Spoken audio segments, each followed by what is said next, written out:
All right. Hello, everybody. Welcome back to another episode of The Market Close. We are here early. You know what? I was ready. I was good to go. I said, might as well start early here, and we're going to get into it. We have one company with earnings today, which is Fabrinet, and we'll talk a little bit about them, did some research on them before we are going to get into the print. On top of that, Mr. Chris Patel should be joining us at around 4:15.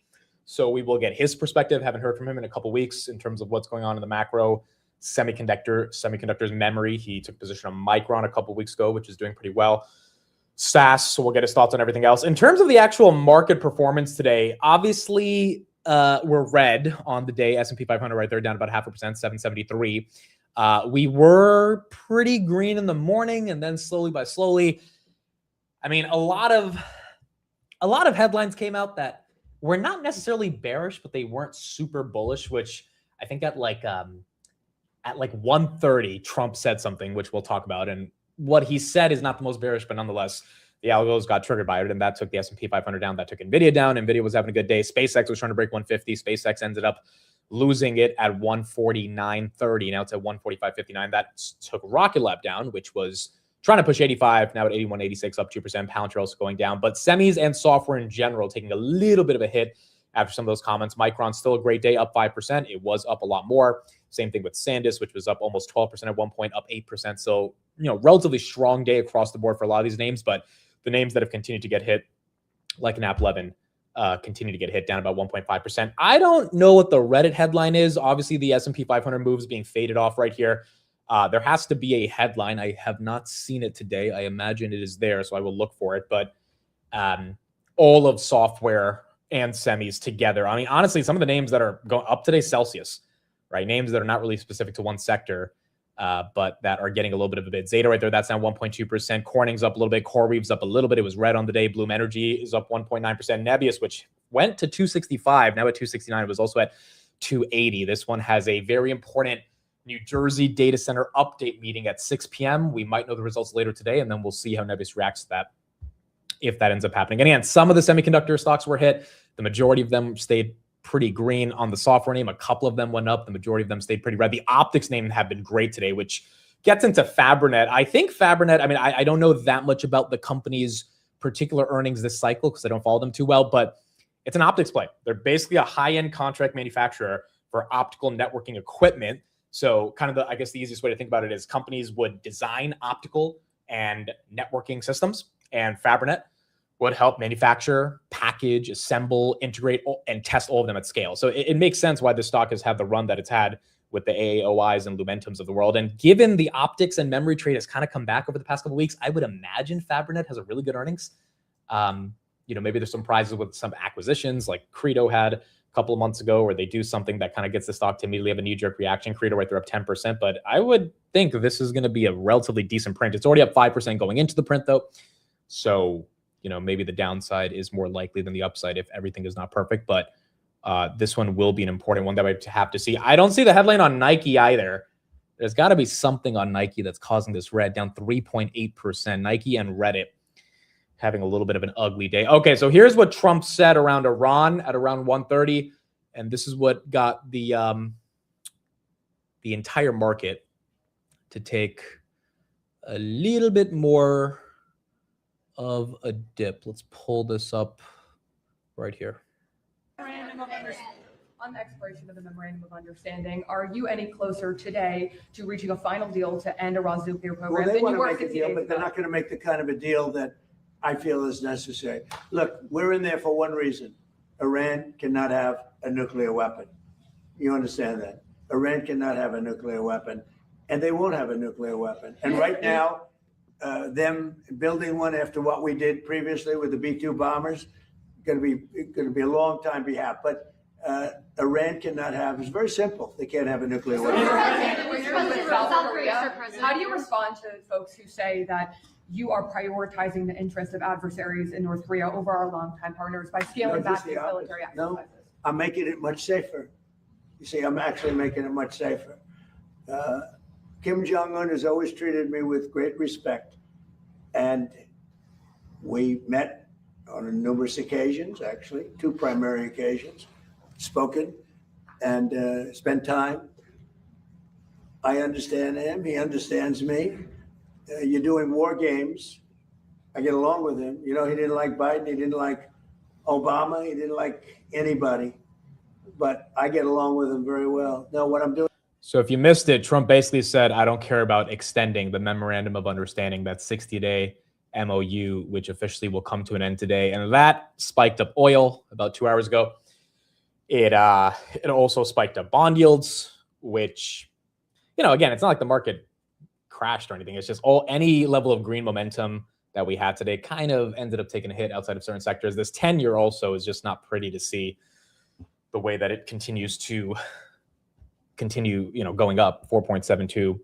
So, I mean, something's got to break. Either the market's got to break so people buy the 10-year and yields come down, or the 10-year has got to go down so that can stabilize more of the markets. But the thing is, the market's already kind of stabilized. The VIX is the lowest it's been. By the way, Nike hitting a 12-year low today. I still don't have a headline on this, but this is disgusting. And the market's at all-time high. So any, you know, further upside on the 10-year would make, I think, people question the equity risk premium on the stock market right here. Reddit looks like the COO sold $30 million worth of shares. I don't know if that's enough of a reason for the market to be that upset. August 14th sold 195,000 shares at 158. If she had waited one day,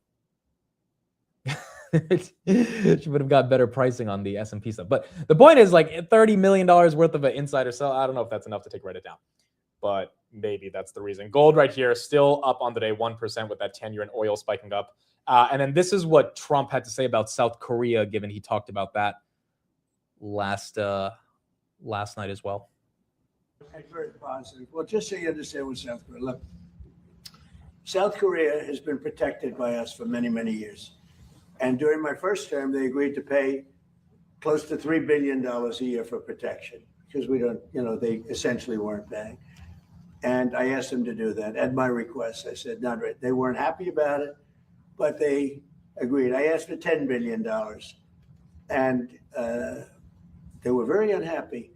But we agreed for a short term that it would be $3 billion, and next year it would go up, and the next year it would go up. So they start paying for their protection.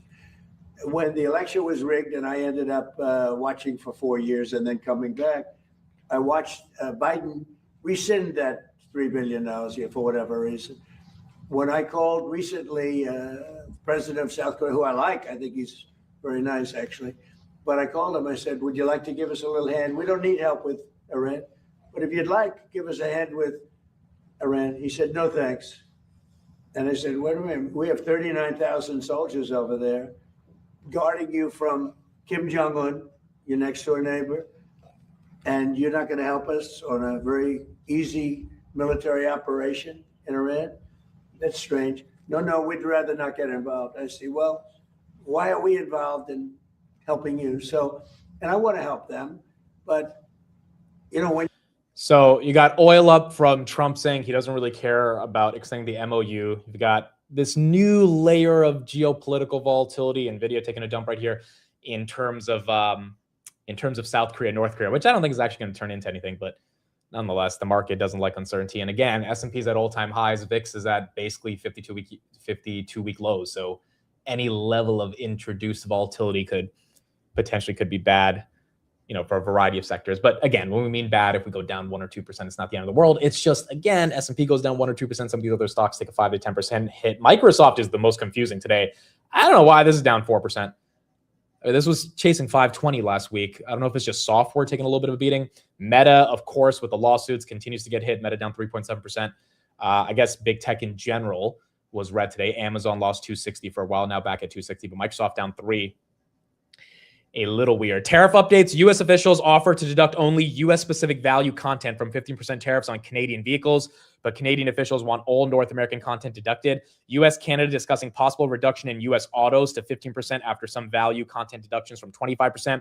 Some North American auto industry officials view either option as an improvement over current 25% U.S. tariffs on Canadian vehicles, as Japan, South Korea, and the EU have 15% auto tariff rates. So that actually could be a positive catalyst if we get that 25% on Canadian autos or Canadian tariffs down to 15%.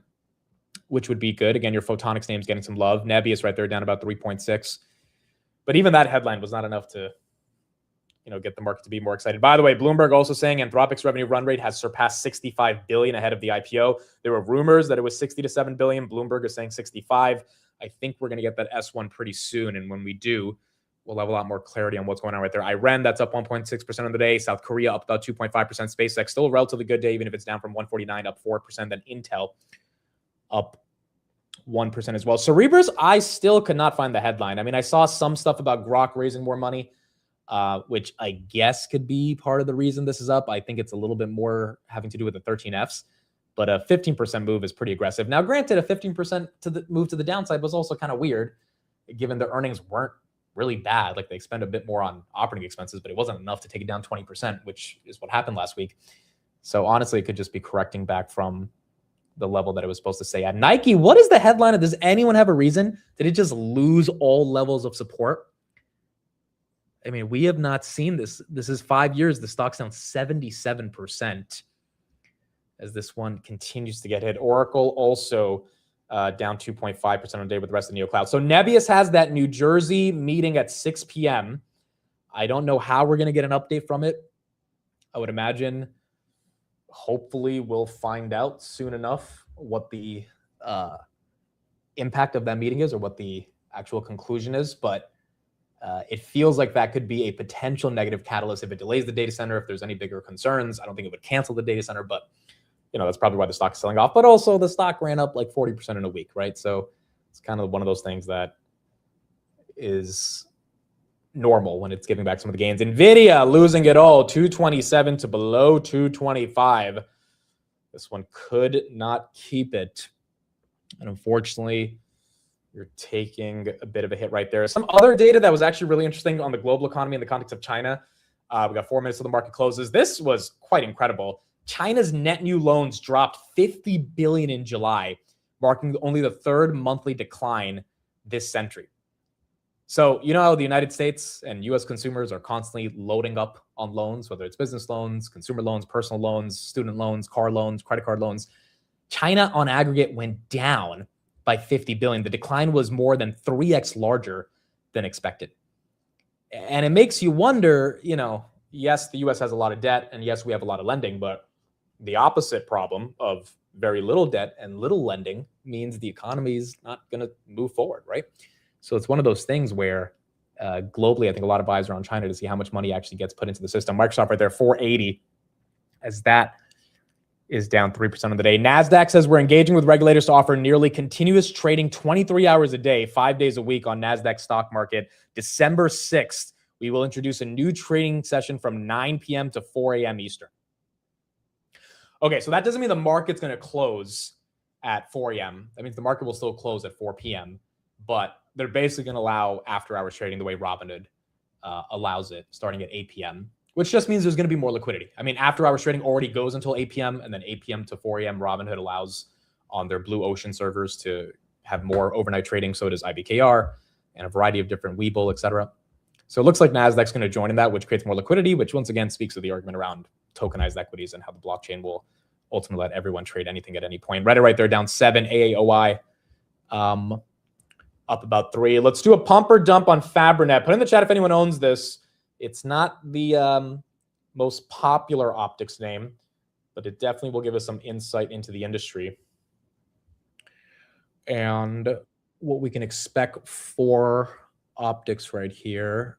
FN, pump or dump, what do we think? Yeah, there are some new headlines on this circular financing stuff. JP Morgan actually put out a picture of where they think everything is going from a circular perspective.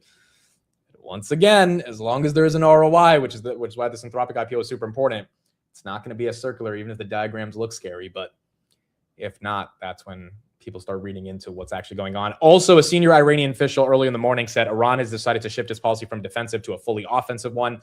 That, along with what Trump said about not worrying about extending the MOU, I think that created a little bit of pain earlier in the day. And it's probably why we're ending red in certain parts of these sectors. And that is what we got. Okay, 15 seconds. We might have to wait 15 minutes after the bell to see these earnings.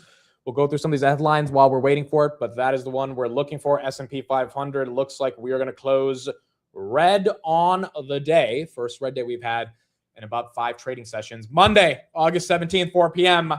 The stock market is now closed.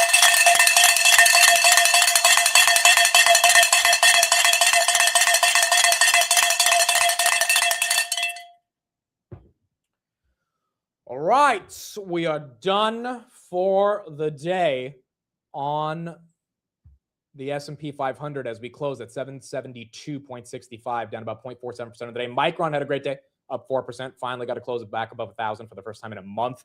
Meta, not a good day, down about 3.4%. Kind of long Micron, short Meta, which has been a trade all year that has worked, is continuing to work right here. Nebius down about 3%. Reddit was down about 7.6%. I don't know if that's the insider trading headlines or insider selling headlines, but it's definitely something taking it down. Rocket Lab, 82.24, 2.28%. SanDisk up 8% of the day. Applied Digital, this was basically flat. Oscar, down 3.7. Seagate ended just below 1,000. It was at 1,014 earlier in the day. VG, surprisingly, this was down, even though oil was up today. It was green at some point, 1376. That was down about 1.76. Coherent up 7%. Bloom Energy, which was at 250 in the morning, now at 232. So kind of gave away a lot of the pump. ServiceNow was down 5%.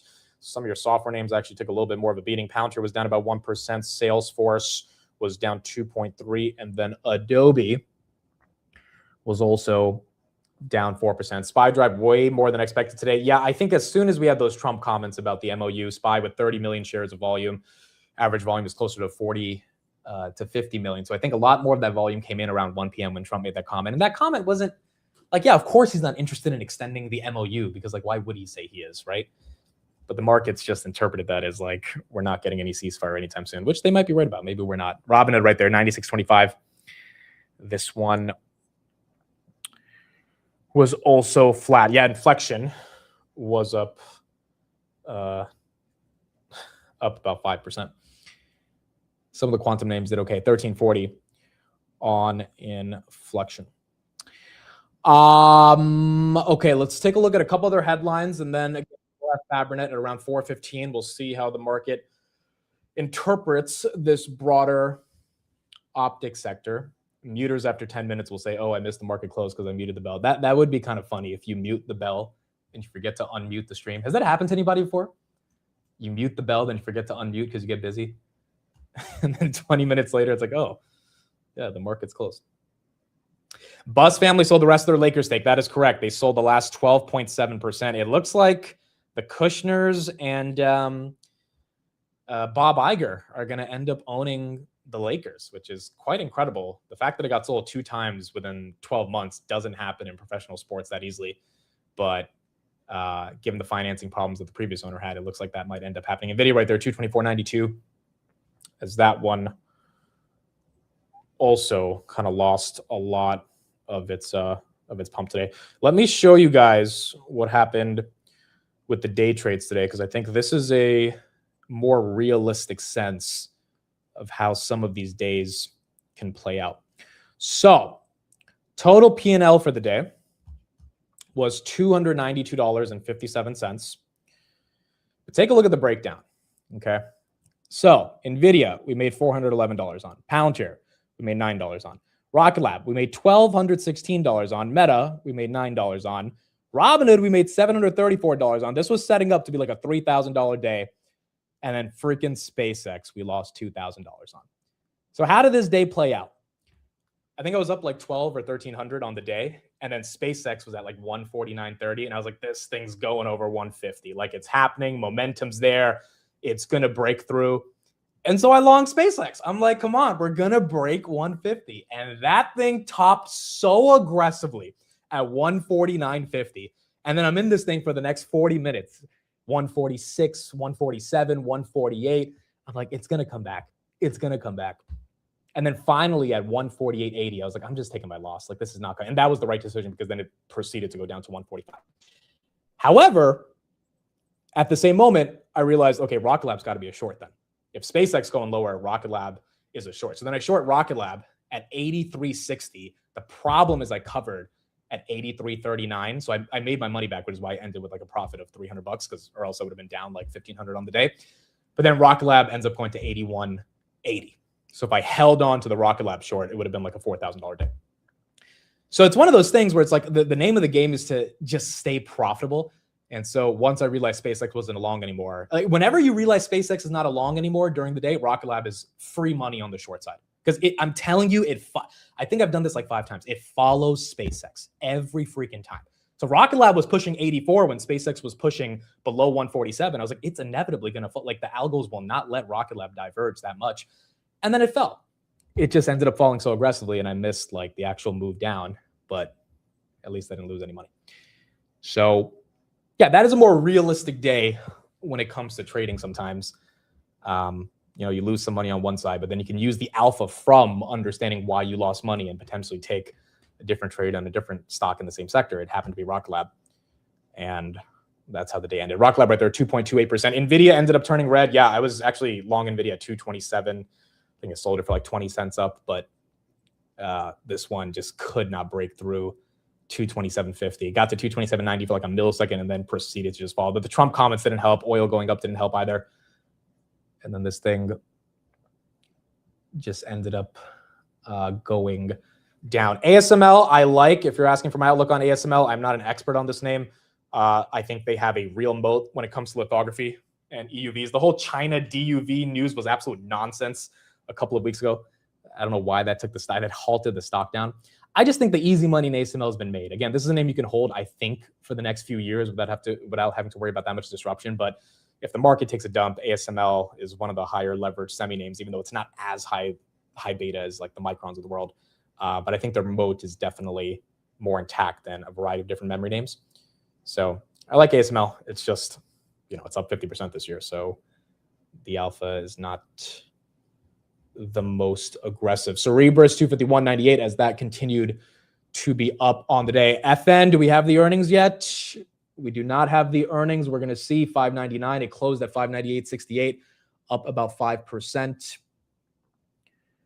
And we're going to see where that goes from there. Let's listen to Josh Brown's take on what Dario said over the weekend, and then we'll get into Fabrinet's earnings.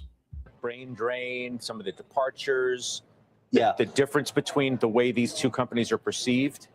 So I said last week, we've never had trillion-dollar startups before. And as a result, the level of scrutiny that these companies are getting prior to going public is something brand new. Dario is currently attending the Sam Altman School of Public Relations. Doesn't appear that he's having a lot of fun. Sam went through this last year. Dario's turn is this year. These guys, their messaging is not ready for prime time. It's sort of okay. We like a little bit of eccentricity in our tech geniuses. It's also sort of crazy. Here you have a guy last year starts going on podcasts and making public statements like, for example, 50% of all white-collar jobs will disappear. And then everybody should fund this thing that I'm building that's going to bring that about. So he stopped doing that. Now the debate has shifted. Gavin Baker and others are talking about, let me get this straight. Your pitch is that AI should be heavily regulated, but we know what happens when you do that. It creates regulatory capture and monopolies. Famously, people used to worry about Facebook because there'd be more regulation. I would come on the air and say, no, you don't understand. The more regulation, the better, because now no one can afford the compliance costs except for Meta. And as a result, you won't see any new social networks. And that's exactly how it played out. So is Anthropic pursuing this sort of public policy push where they say open weight models, open source models are too dangerous? There should be a vetting process anytime a new model comes along. And then people will look at that and say, yeah, we get what you're doing. You're trying to capture the whole industry and stop startups from coming out with their own products because all the profits are in big companies paying you for access to Claude. So that's the debate right now. I think for investors, it's probably not important. I think what investors should be focusing on is the news that we got today, a 14-fold increase in second quarter revenue over last year, positive net operating income. For Anthropic. Right, $11.5 billion in quarterly revenue. And anecdotally, our event Future Proof is next month out in Huntington Beach, California. Anthropic is coming. They have an amazing guy running their asset and wealth management business. His name is Peter Nolan.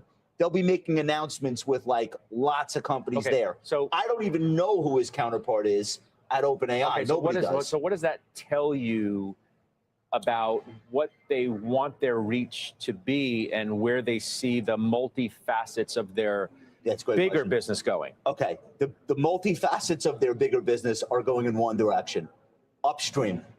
This is uncomfortable for incumbents, but they will be making and selling software. They are not going to be a company that lives and dies based on having a model that is 1% faster than someone else's model. That's not actually a business. The actual business will be figuring out the profitability between compute and selling an enterprise product. Not everybody's going to like that. Alex Karp kind of rang the alarm about this on Squawk the other day, but that is 100% what will happen. And it has to happen, because if you're just in the business of selling tokens, tokens are in mass deflation, and it's really the profitability will accrue to the companies that figure out what will enterprises pay for those tokens, not just who will they buy the tokens from. So the compute side of the business is going to be a little bit more industrial. The thing that Anthropic's going to do, and I think they'll do it really well, is they're going to find ways to take the power of their model, productize them, and sell them to companies. And again, that will not be popular in Silicon Valley amongst the incumbent software companies, but it's almost inevitable that this is where things are going to go. That was awesome.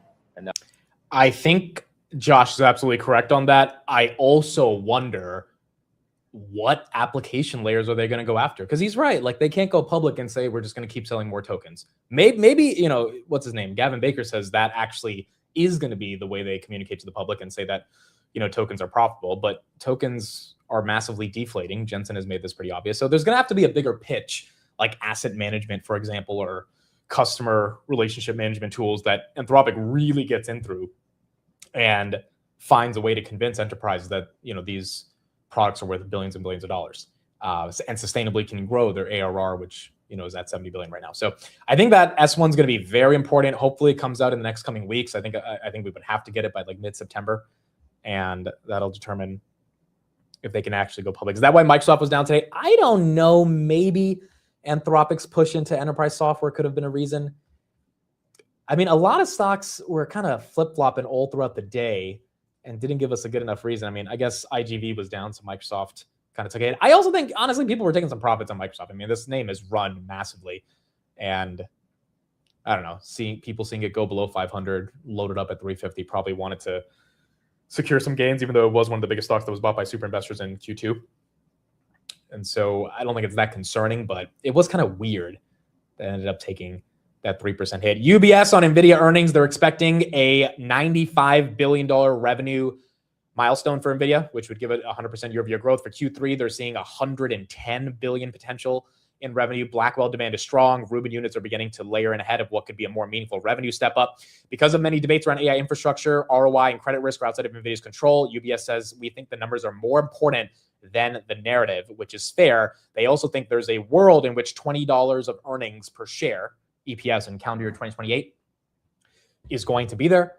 You know, you put a relatively basic multiple on that, you're going to get, you know, a stock that is much higher. I mean, 20x on 15 already would be, you know, $300 would be higher than where the stock is. 20 on $20 in 2028 would be 400, 30 would be 600. So it's one of those things where can NVIDIA just put up the numbers, which it's inevitable. They're going to put up the numbers. I mean, we're seeing everything in the other companies that are putting up earnings, the CapEx that we're seeing from the Mag 7. So I think there's no doubt in most people's minds that NVIDIA will crush. But again, S&P is already at all-time highs. NVIDIA is about 8.5% of the S&P. How much higher can it take? Can it take the broader market? Okay, Fabrinet we should get in about a minute and a half. Chris should be on today in a couple minutes as well, and we'll get to hear from him. The implied vol in Fabrinet is not that large, so I don't know. Like, the volume trade today was 1 million shares. This is not a heavily traded stock. I'm not sure if we're going to see a massive reaction, but it is important for the overall optics. Oh yeah, GitHub did have an outage today. That is fair. That was a headline that was in the morning. Copilot in certain organizations was not working at all. That's probably the simple reason then, right? I mean, I don't know if it deserves to go down 3% because of an outage with GitHub, but that's a way simpler explanation than like the market being upset with Microsoft for being a software company right now. Yeah, the Reddit executive selling hundreds of millions worth of stock. I don't know if that's like the biggest thing the market cares about. Like, I don't know, dude. Like, that's just maybe the AppLovin CEO sold some stock at around 400 before this recent dump. So maybe like the market's like, oh, if the Reddit COO is selling, then it's going to dump. But it's like they just got into the S&P 500 and had a massive earnings. AppLovin did not have a great earnings compared to what the street wanted. So if it's really dumping off an insider sale, I mean, okay, I guess that's what the market is afraid about. Robinhood right there down a little bit after hours, and then Adobe, that's flat after hours. Okay, Fabrinet, wow. Talk about volume coming in, 7% up. This is not a stock that moves 7 to 8% that easily. That means these earnings, I'm expecting some big boy numbers here. I'm expecting some big boy numbers. Let's see what we can get on Fabrinet. Fourth quarter revenue, 1.32 billion versus 1.27. EPS, pretty nice beat, 410 versus 378. They see their next quarter revenue, 1.43 billion versus 1.3. That's a pretty decent beat compared to their historical beats that they've had on earnings. So the guidance beat is good. EPS beat, obviously good. Revenue beat, decent.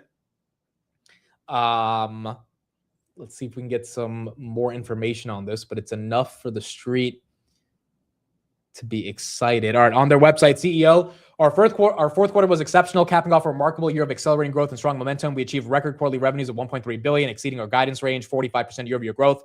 Through excellent execution, our non-GAAP EPS grew even faster, reaching a new all-time high. As we look forward to the next year, we remain very optimistic about the strength of our business and durability in the growth trends we are seeing. Trying to get something more specific on different parts of the business right here. They don't have a deck. They just have the basic revenue numbers. Trying to see some of the segmentations of these revenue numbers, and also is trying to see their margins. They have that here. Yes, they should have margins. Okay, margins are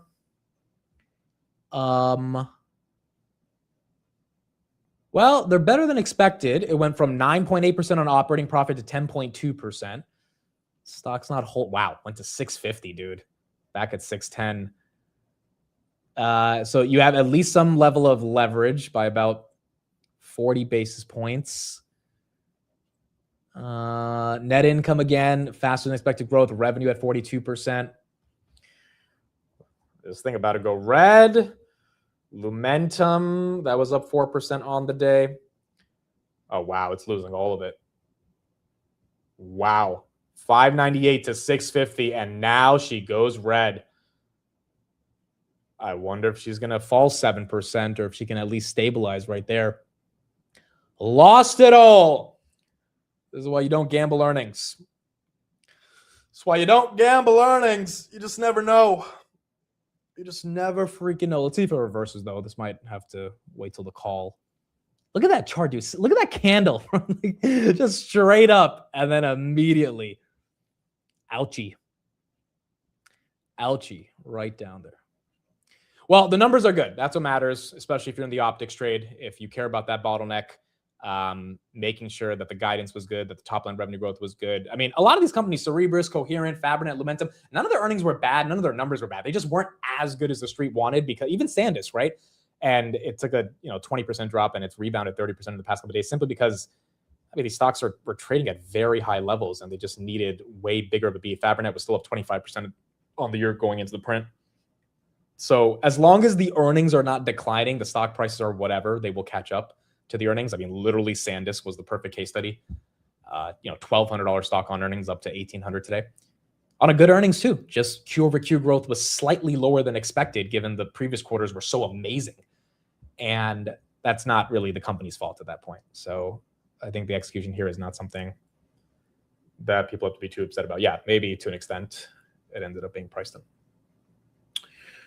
Okay, cool. That's what we got on Fabrinet. I think those were most of the headlines that we had today. Again, Nike, 11-year low. That one got hit. Reddit maybe getting hit off the insider sales. NVIDIA with the, or UBS with the NVIDIA projections. That was pretty bullish. We heard from Greg Brockman on CNBC today, basically making his case for why some of the executives are leaving. He kind of brushed it off and said, hey, it doesn't matter. These are internal organization tools and things that are going on, but I think there's probably a deeper story, and we'll eventually find that soon. The big thing is this S1 on Anthropic, and once we get that information, we'll have a better understanding. AMAT, is that down after hours? A little bit. KLAC, AMAT, LAC, they're all slightly tangential, along with the photonics names, to a Fabrinet. All of them relatively flat tomorrow. Yes, we do have the Meta court case that starts tomorrow, which I don't know exactly what they're being sued for or what the stipulations are if they lose that court case. I'm going to try to look into it tonight, but it is in California. They lost the New Mexico one.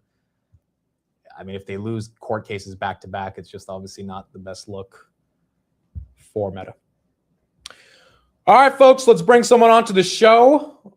Fresh off a nice little vacation. Much needed vacation, likely, for someone who's been analyzing the markets all year and has probably been going crazy all year with these up and down swings like all of us. Ladies and gentlemen, Mr. Christopher Patel. What's up, good sir? How are you today? Dude, the Bahamas. Must have been fun. It was, but it was also very eye-opening as to some of the changes that are happening like around the globe. So me and the wife, and it was like me, my wife, and the in-laws, and we went around the island. We got like a private like tour. It was really weird, dude. We got off. By the way, real quick before you continue, just for the people who don't understand geography, the Bahamas is located southeast of Florida. Just making sure. It's literally right there. Yeah. For people who thought like the Bahamas was near California or something, just making sure they understand. Okay. So we get off the boat and we're like, okay, it's hot as hell. So we wanted to make sure that my mother-in-law, she can't walk too much. So we got like a private tour by this guy, Amos. He was just this random captain. I was like, hey, you want to just go around the entire island? We're like, sure, whatever, let's do it. Dude, he gave us an entire tour of everything. But the part that I thought was very interesting was there is a Cold War-like situation happening on the island where the Chinese are investing a whole bunch of money in the Bahamas. And the U.S. is sort of like getting in this like tit for tat situation of the U.S. If you look at the U.S. embassy, it's like super like nice. The Chinese have their massive embassy. The Chinese are exerting soft power. And I was very surprised that it was so close to the United States. It's literally right there for us. So it's very interesting to see like just how things are happening. So on one hand, the U.S., we're going out there bombing the Iranians, we're spending money on bombs, and the Chinese are using soft power, and they're basically like utilizing their excess resources to build out other countries' infrastructure. The good thing is a lot of the Bahamanians, they kind of like, they're not stupid people. They're like, we know you Chinese are doing this shit because you want to curry favor. So they still love us. And they're like using the Chinese. They're basically like, let the Chinese build the shit for us.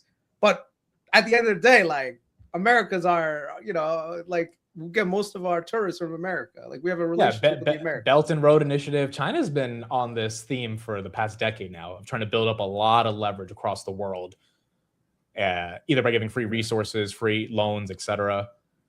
I mean, it is a way of exerting soft power. The question is it going to be effective over the next 10 years? No, it was very interesting. I got to see like what the macro picture around the country is like. I mean, for the most part, I think people are doing okay, but there is definitely this K-shaped economy. And what's weird is that you're also seeing this K-shape in terms of age groups as well. So you're seeing like the older people, they have a lot of money, they're doing just fine. And then you've got like, like the younger people who are very invested in the market at a very early age, they're doing good too.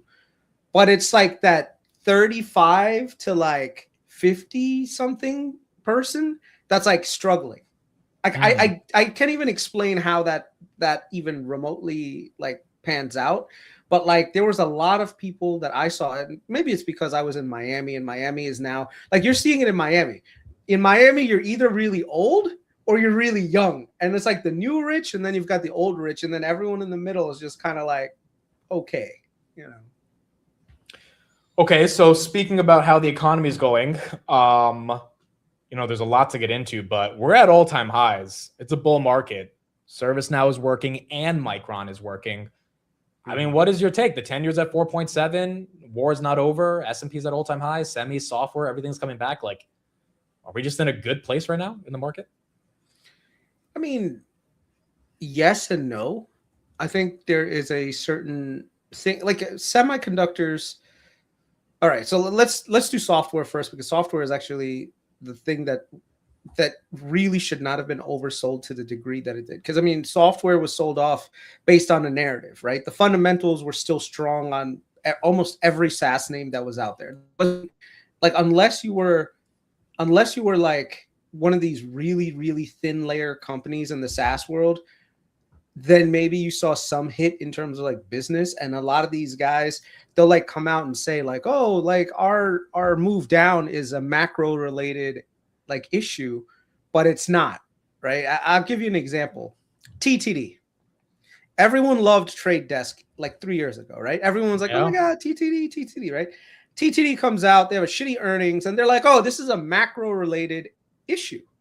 But then you've got Google, Amazon doing ad growth that's still like crazy high. Amazon's got this massive DSP thing. So, a lot of companies will try to justify their downfall and saying it's a macro related thing, and it's not. So I think what's happening is, as these earnings are coming out, it's kind of proving out like who are the actual AI beneficiaries and who are the actual AI losers, right? And unfortunately, TTD has been on the AI loser end. I don't know if they can kind of change that around, via whatever, but yeah, this is a good thing that it's not all software down because of one TTD earnings, right? Right. Yeah. Well, I mean, that's the thing though, right? Like the narrative was so strong that software is going to get disrupted. It basically sold off everything. And it sold things like 60, 70%, which fundamentally there's nothing broken. So it's one thing if like the fundamentals, like Nike, the fundamentals are declining. Nike deserves every bit of that downward move that we are seeing right now. Like Nike's business is actually eroding real time, So when you see that happen, that's not a obvious buy the dip. It's like some people will look at it and saying, "Oh, it's down 60% from its previous high, from its all-time highs." That means that this thing is undervalued, right? And it's like, no. Look at the business. Look at the fundamentals. They're shrinking. They're going down. So right.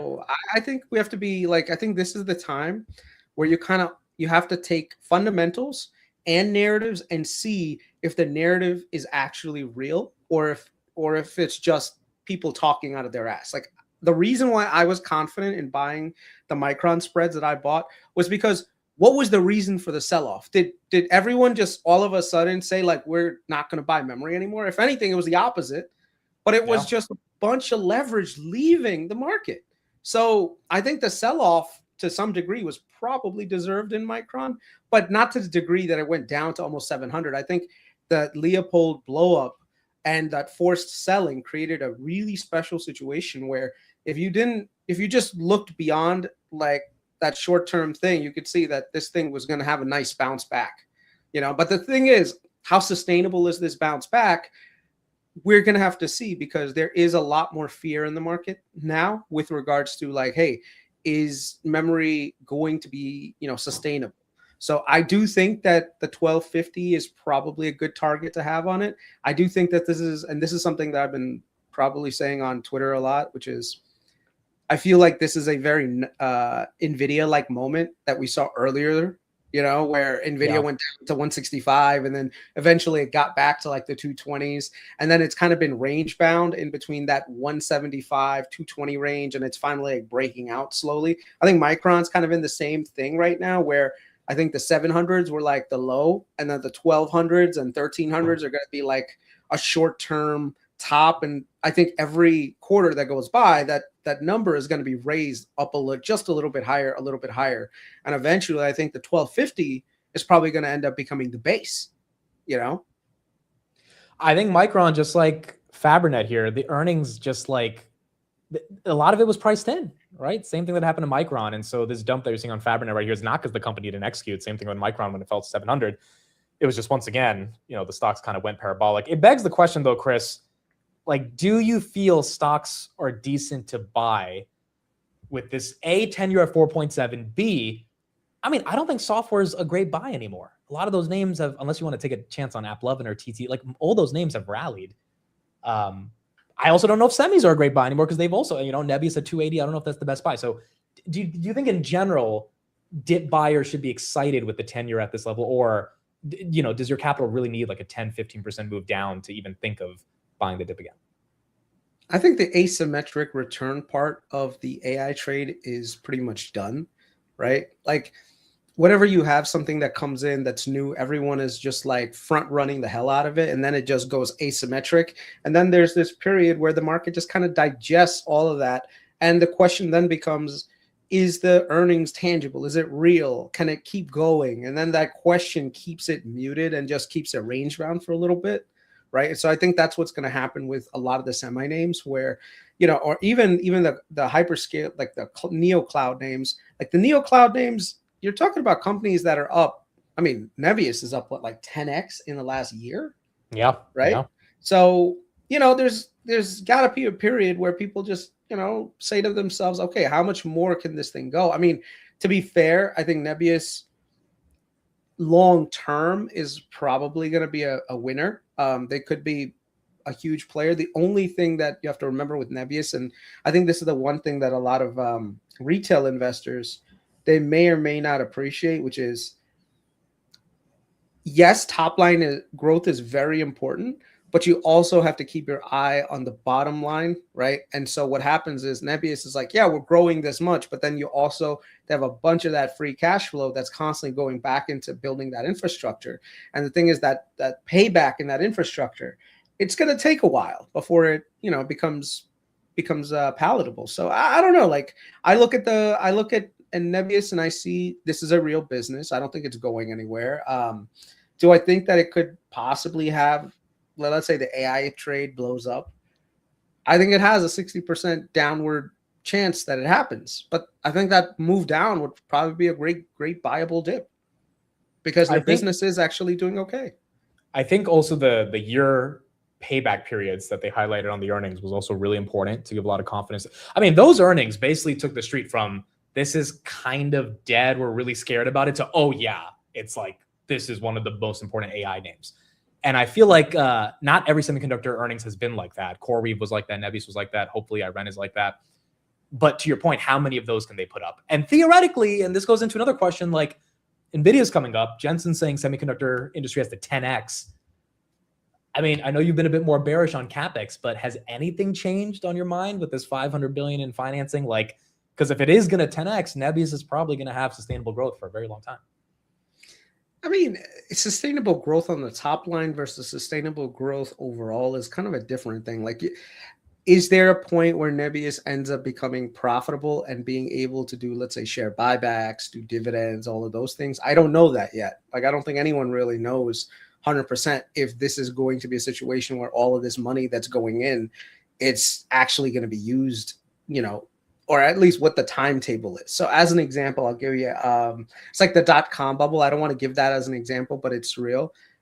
Eventually, everyone used a lot of that fiber optic that was put into the ground, right? Like, everyone knew that the internet was going to be a big thing. Like, Amazon was going to be a big thing. But the thing is, Amazon itself took a 60%, 70%, actually more than that, dip during the .com bubble. So if there is an AI bubble, quote unquote, and we do see like a massive move down, I think companies like Nebius will be fine because that's like infrastructure, and all Nebius really needs to do is just basically survive, and that's where you want to kind of pick up the pieces on the survivors. But what do you think would cause that blow up given this Jensen $500 billion announcement? Like, do you think that was bearish, or that was more of like, hey, this CapEx thing is gonna, whether it's my money or Goldman's money, someone's money is gonna fund this?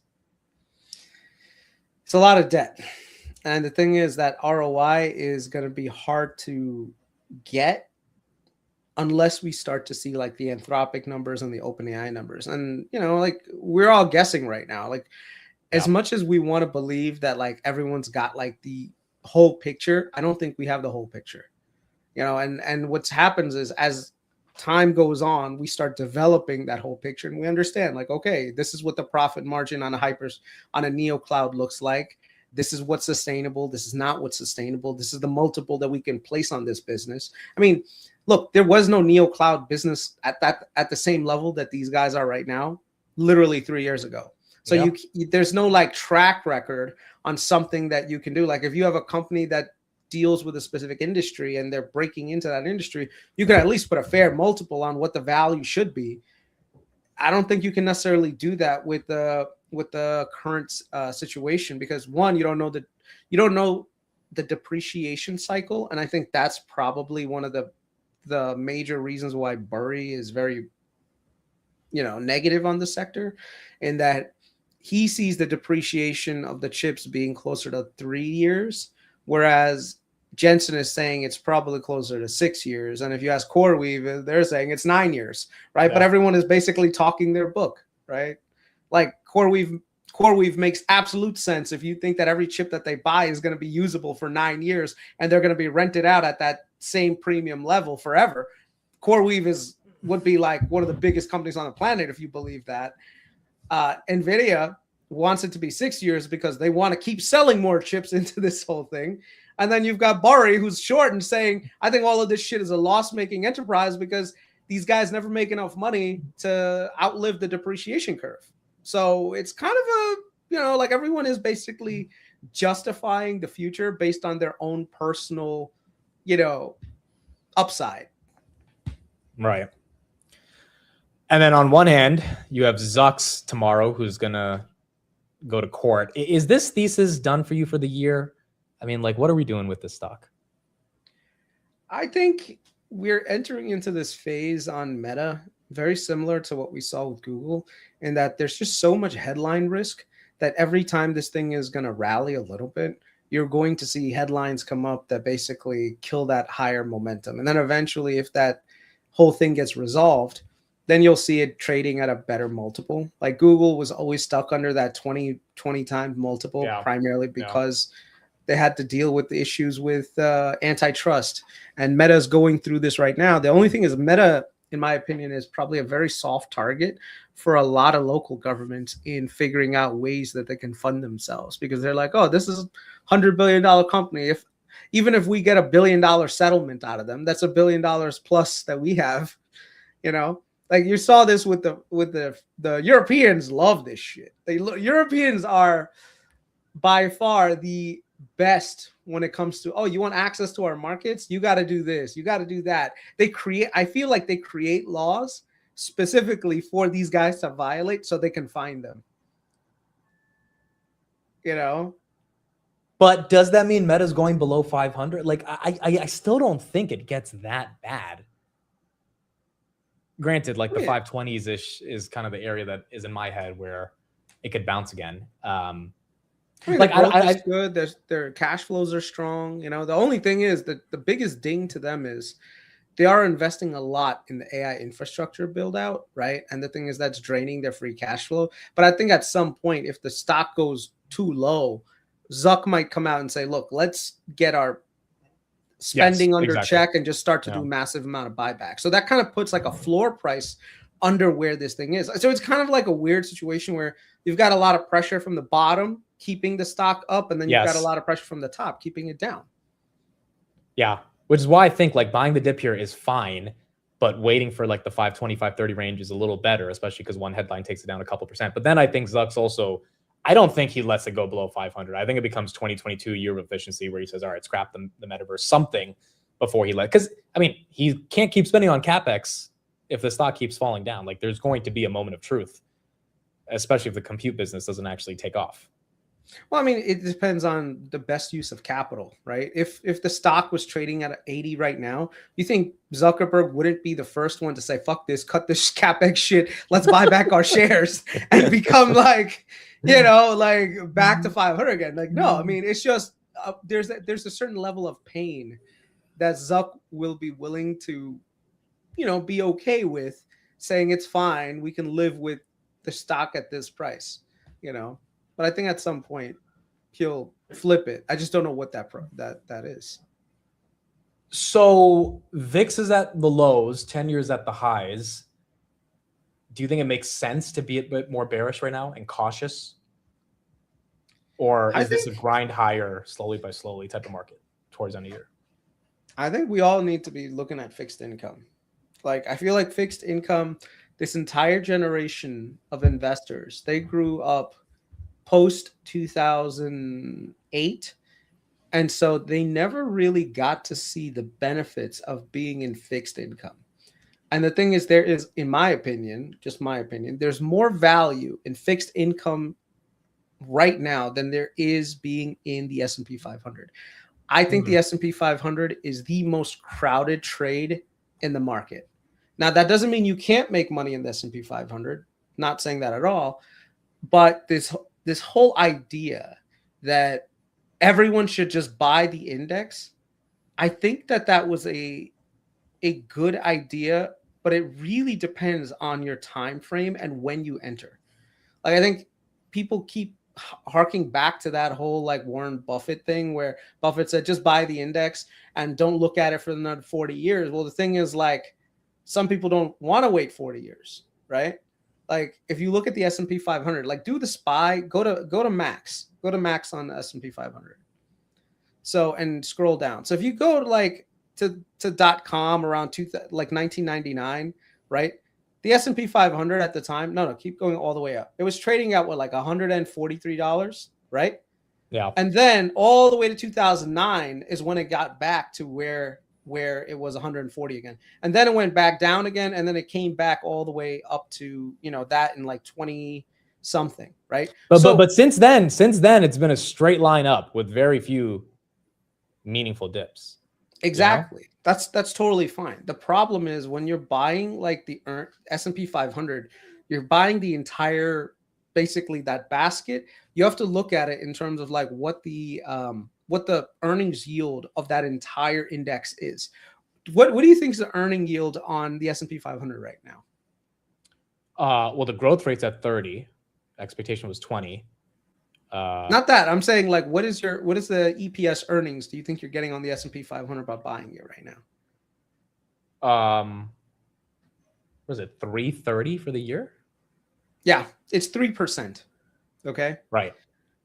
Right now, you could buy like a lot of great corporate bonds that are trading at between 8 and 10% right now. And some, if you're really good and you know like how to do some like PIMCO leverage CEFs, they're giving you like 12 and 13, and they're basically at a way better position in terms of like the equity risk pool. So right now, you're basically being in the S&P 500, you're getting a 3% yield on your money long term, right? Versus a fixed income asset where you can get 4 times as much with a lot less risk. But this AI thing is why the S&P has been crazy the past 4 years, right? Like, if that's not slowing down, which I hear your point, right? But I think for the person who doesn't have the amount of money that can just sit on a fixed income return, right? They're not wealthy. What does the S&P 500 give you a year anyway? Like let's say over the last 12 years, right? The total return on the S&P 500, you're talking about the S&P 500 in 2008 and 9 was so beat up. At that time, the earnings yield was 10%. Yeah. Okay. Yeah. 10%. Now it's 3%. So I'm just saying, you're not like, you got to compare apples to apples. Right now, you're buying at I don't want to say a cycle top, but you're buying at a very expensive price on the S&P right now versus a fixed income asset that you can get reliably at 10% yield on the damn thing. So that's where the disconnect is. So I think one of the reasons why you're seeing yields climb up, and we saw this during the .com bubble. So let me just share my screen real quick. Let me just show you. Okay, take a look at this. So this is the 30-year treasury yields. Okay. Yeah. You can see that they've been on a decline since 81. They've literally been declining. This is where the bonds were amazing. Imagine getting 15% non-callable for 30 years. You take $100,000, that means you get $15,000 every year by the federal government. Amazing, right? But since then, everything has been going down. Most of this downward move is thanks to probably three things. Number one, you've got globalization.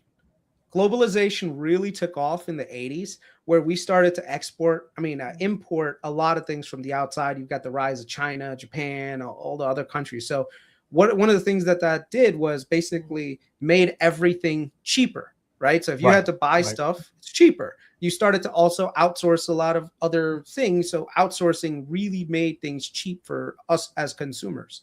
So that was one part of the deflationary move. The other thing was technology. Technology, because internet and computers and everything started to come out during the 80s.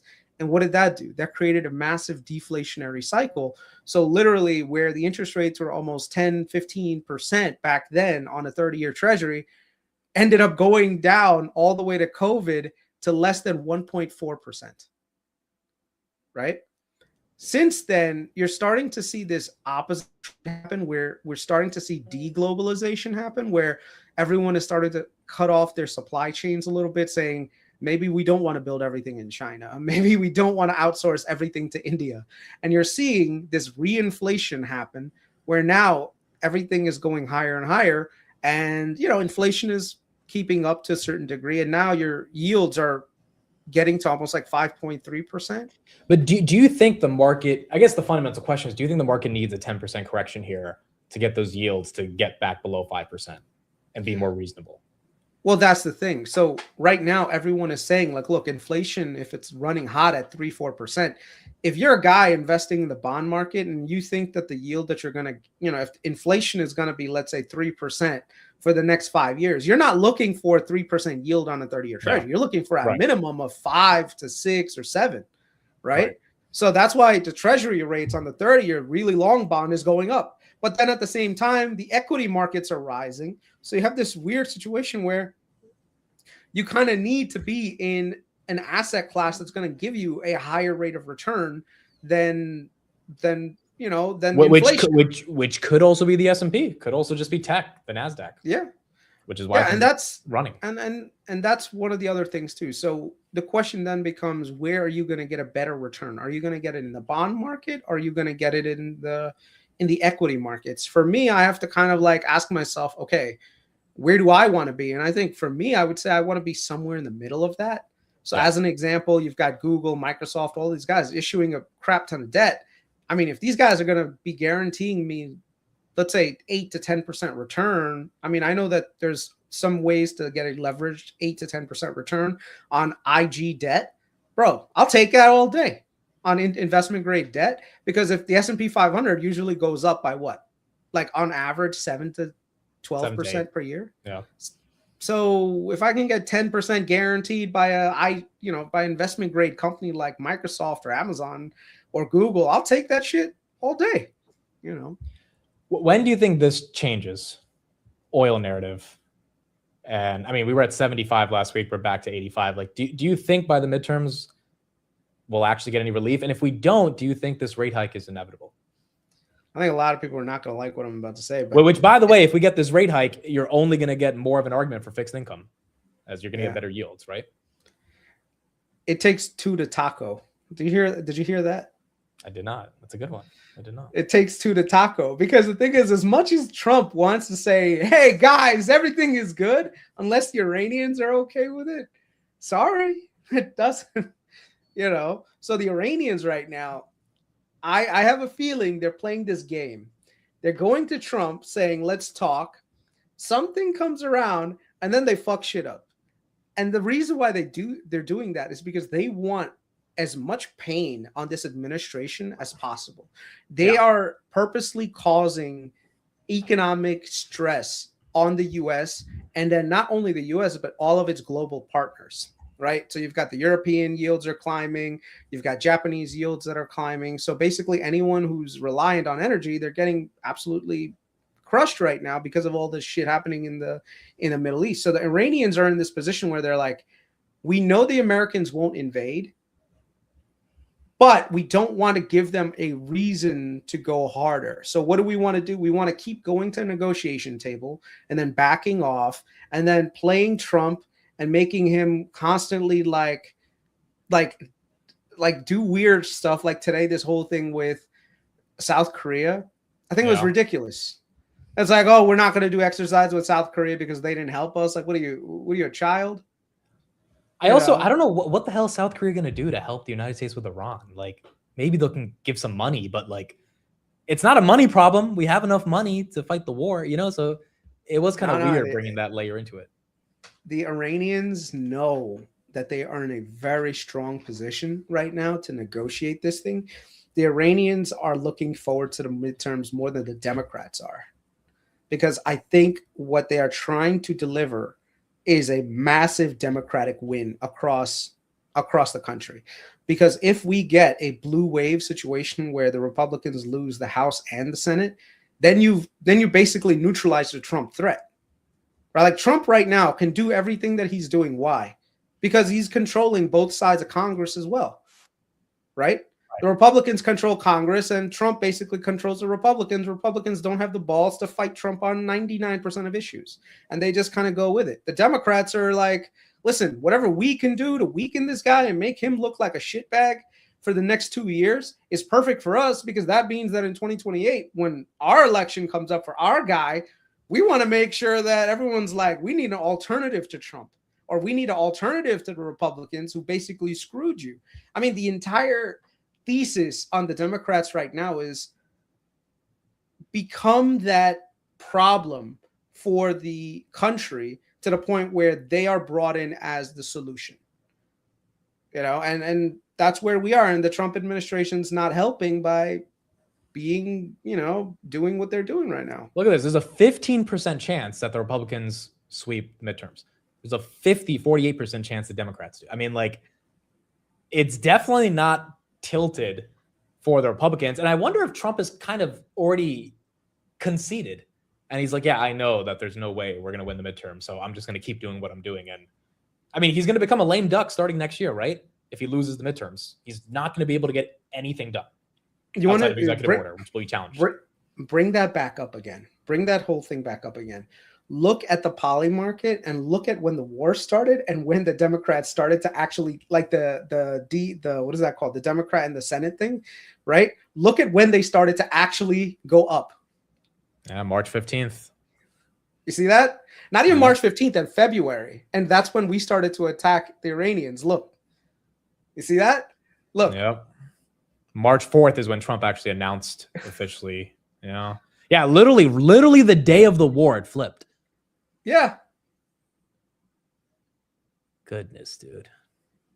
Yeah, I mean, dude, if it's going to be very hard for the Republicans to keep the House, but as long as they can maintain the Senate, they're fine. Like they could at least like govern a little bit. But if they loses both the House, then Trump is really going to be lame duck. And at that point, you don't think the Democrats are going to try to impeach him? You know, so That's a whole the different question. Yeah. so the Iranians, they're saying to themselves like, we don't want this shit to be resolved. Not until the midterms. We want this guy to be in a difficult position. We want the country to be in a difficult position. We want the world to be in a difficult position so that come November, the entire world is saying, paying fucking $4 in gas because this asshole went into Iran. Screw that shit. I am not going to, like, the Republicans won't vote, like, the really hardcore Republicans will still vote for him. But I think like the more moderate Republicans and the people that are kind of sick and tired of some of the policies, they're probably just going to stay home. And the Democrats are going to be like, yeah, we need to get rid of this guy. Let's go. You know, Justin says, all my friends that are Trump guys were all irate about Iran. He says, I won't vote Democrat, but I'll stay home. See, here's the thing. If you won't vote Democrat because you might just not have it in you to vote for the other side, but you're not going to vote for that's still, going to be bad for the other side. So I guess here's the question then, is there a political risk to the market if the Dems sweep? Like I kind of have a thesis that Robinhood's been held down because they're going to get rid of this prediction market shit if the Dems win the midterms. Or do you think the market's going to like that we have a Republican in office and Democrats with the Senate and Congress and, there's just going to be gridlock for the next 2 years? it's probably going to be more gridlock, but that typically is good for the markets, to be honest with you. The government, when you have the government have less power, it's usually pretty good for the markets. And the reason for that is because there's a lot more certainty that nothing is going to get done than certainty around some asshole is going to come around and do X and do Y and do Z and do this, right? So I've always found the lame duck years are usually pretty good years. You know, like I feel like 90% of problems with the guy, dude. That's yes, he's gonna turn NVIDIA into an NGO. Dude, comment of the day. Comment of the day. Oh my gosh, bro. She's Yeah. leading. She's leading in the poll. Her, Newsom, and Shapiro are up there. for Dude, 2028. I cannot I would lose my mind if this if she was the damn president, dude. I could not. You never know, man. You never know what the country's in the mood for. I don't think, look, she is so explicitly embracing the socialist label. I don't think the country would actually vote for a self-proclaimed socialist, but Yeah. who knows? Maybe, what if they do? Yeah, I agree. I think there's still good parts of the country. Like I'm sure that she's strong in like local elections where, you know, you can be a little bit bigger of a firebrand, but I think the country is smart enough to know, you know, especially once you go outside of these like heavily like blue areas where socialism is like, I can't even believe that New York City, there's like all this uprising and like socialists that are taking, like, dude, the capital of the country right now and like financial capital is going into hardcore socialism in terms of like who people identify with. You know, like I can't believe we're talking about in 2026 the rise of socialism again.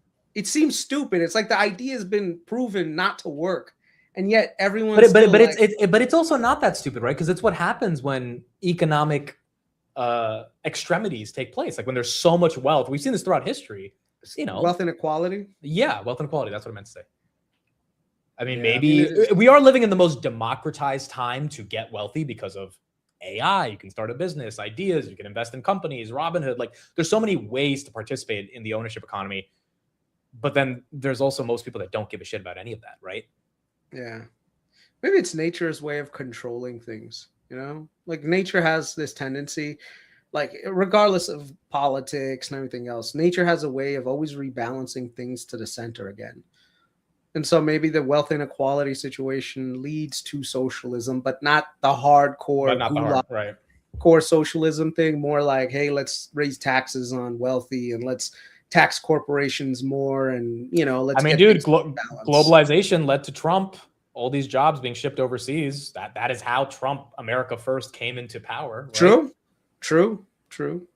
Yeah. Like when you really sit back and analyze Trump in 2015, 2016, I didn't get it. Years later, I'm like, oh, you know, people felt disenfranchised, especially white blue collar workers, and that led the sort of revolution to have him elected. And you know, maybe it swings the opposite for like an AOC.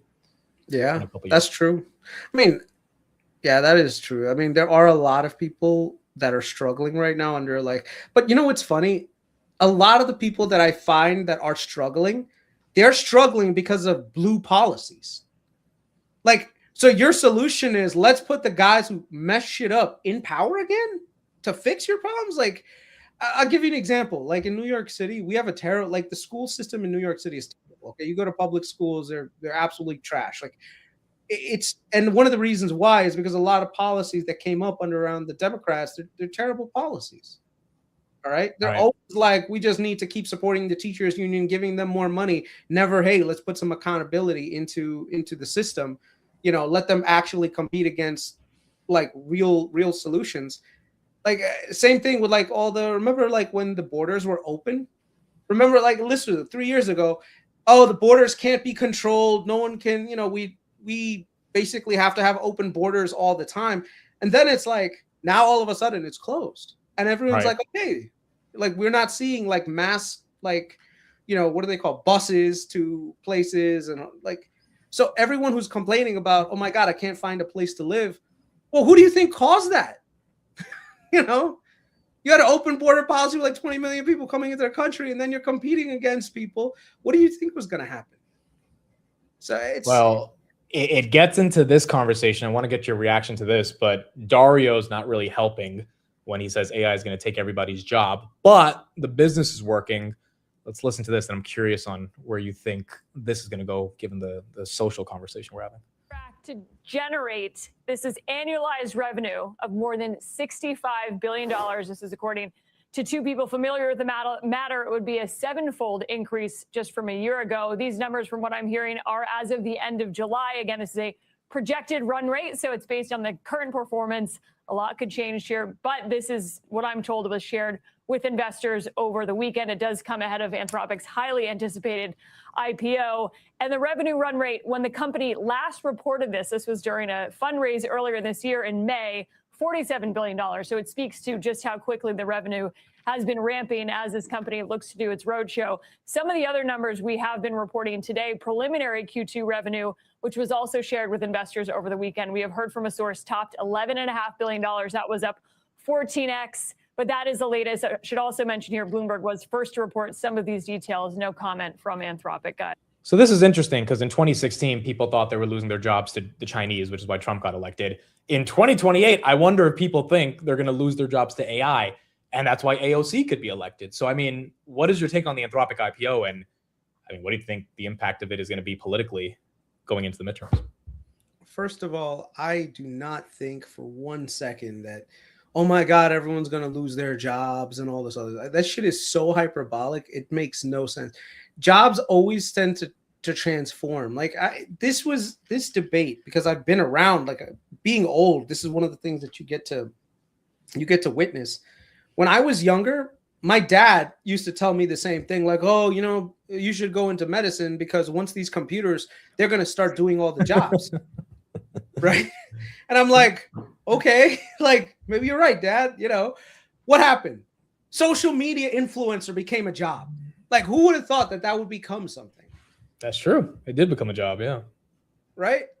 Like, if you had told me there was going to be people sitting in 20 years, I mean, this is when .com first came out, that there was going to be guys that sit on the internet talking about stocks all day and they're going to be able to make a living, I would have said, what are you, stupid? Like, why would anyone, like, what is this going to be? Like CNN for like the small guy? Like, is that what we're looking at? Here we are, right? It's an industry. Yeah. Right? Cybersecurity became a big thing every time this happens. So I think AI is going to have the same exact thing. Labor finds a way to productivity. Now, it might So not you be the things think Dario's completely wrong on this then? I think he's absolutely wrong. I think we're always going to, like, I think people will discover new things. Like, as an example, imagine the space economy takes off. Maybe I'm not working as, you know, like, I don't know, like the IT software designer anymore, but instead I work on Mars, like building shit. You know, like, or you're just working with satellite technology. I mean, if we're gonna have more rocket launch, like there's so many things that can expand. Yeah, exactly. Due to the act of commercial There's so many things. Like look, right now everyone's like, oh, you don't think these data centers are going to need engineers? You don't think they're going to need plumbers? They're electricians, people, installers. Hell, there's going to be like a whole bunch of grass that needs to be cut around the data centers. Like, if you wanted to just go that route, I think we're always in a position where new jobs get created. It may not be visible, right? I mean, this is the same logic that a lot of those people, you know, the Luddites, when they were destroying the loom, saying if you're able to make all these clothes, then all of a sudden we're going to be out of jobs. Yeah, but the same guys ended up going from the looms and working in the steel factories. And then the steel guys, once they lost their jobs, they ended up working, you know, like at the the factories, right? So are you buying the Anthropic IPO? Let's say $2 trillion is the valuation. I don't know the number. I don't know how anyone in their right mind right now can honestly say, yes, I'm definitely going to be buying the IPO without knowing what the numbers are. What if I give you $100 billion ARR to end out 2026? I think that would be very interesting. But even then, I would question the durability of that ARR, knowing that you're always seeing these new models at the frontier keep coming out, and basically they're undercutting them by like 80%. And I'm also seeing other companies keep coming out with new ones. So the question then becomes, is a lot of that ARR because they were the best model in 2026? And is that crown position something that can be sustainable forever?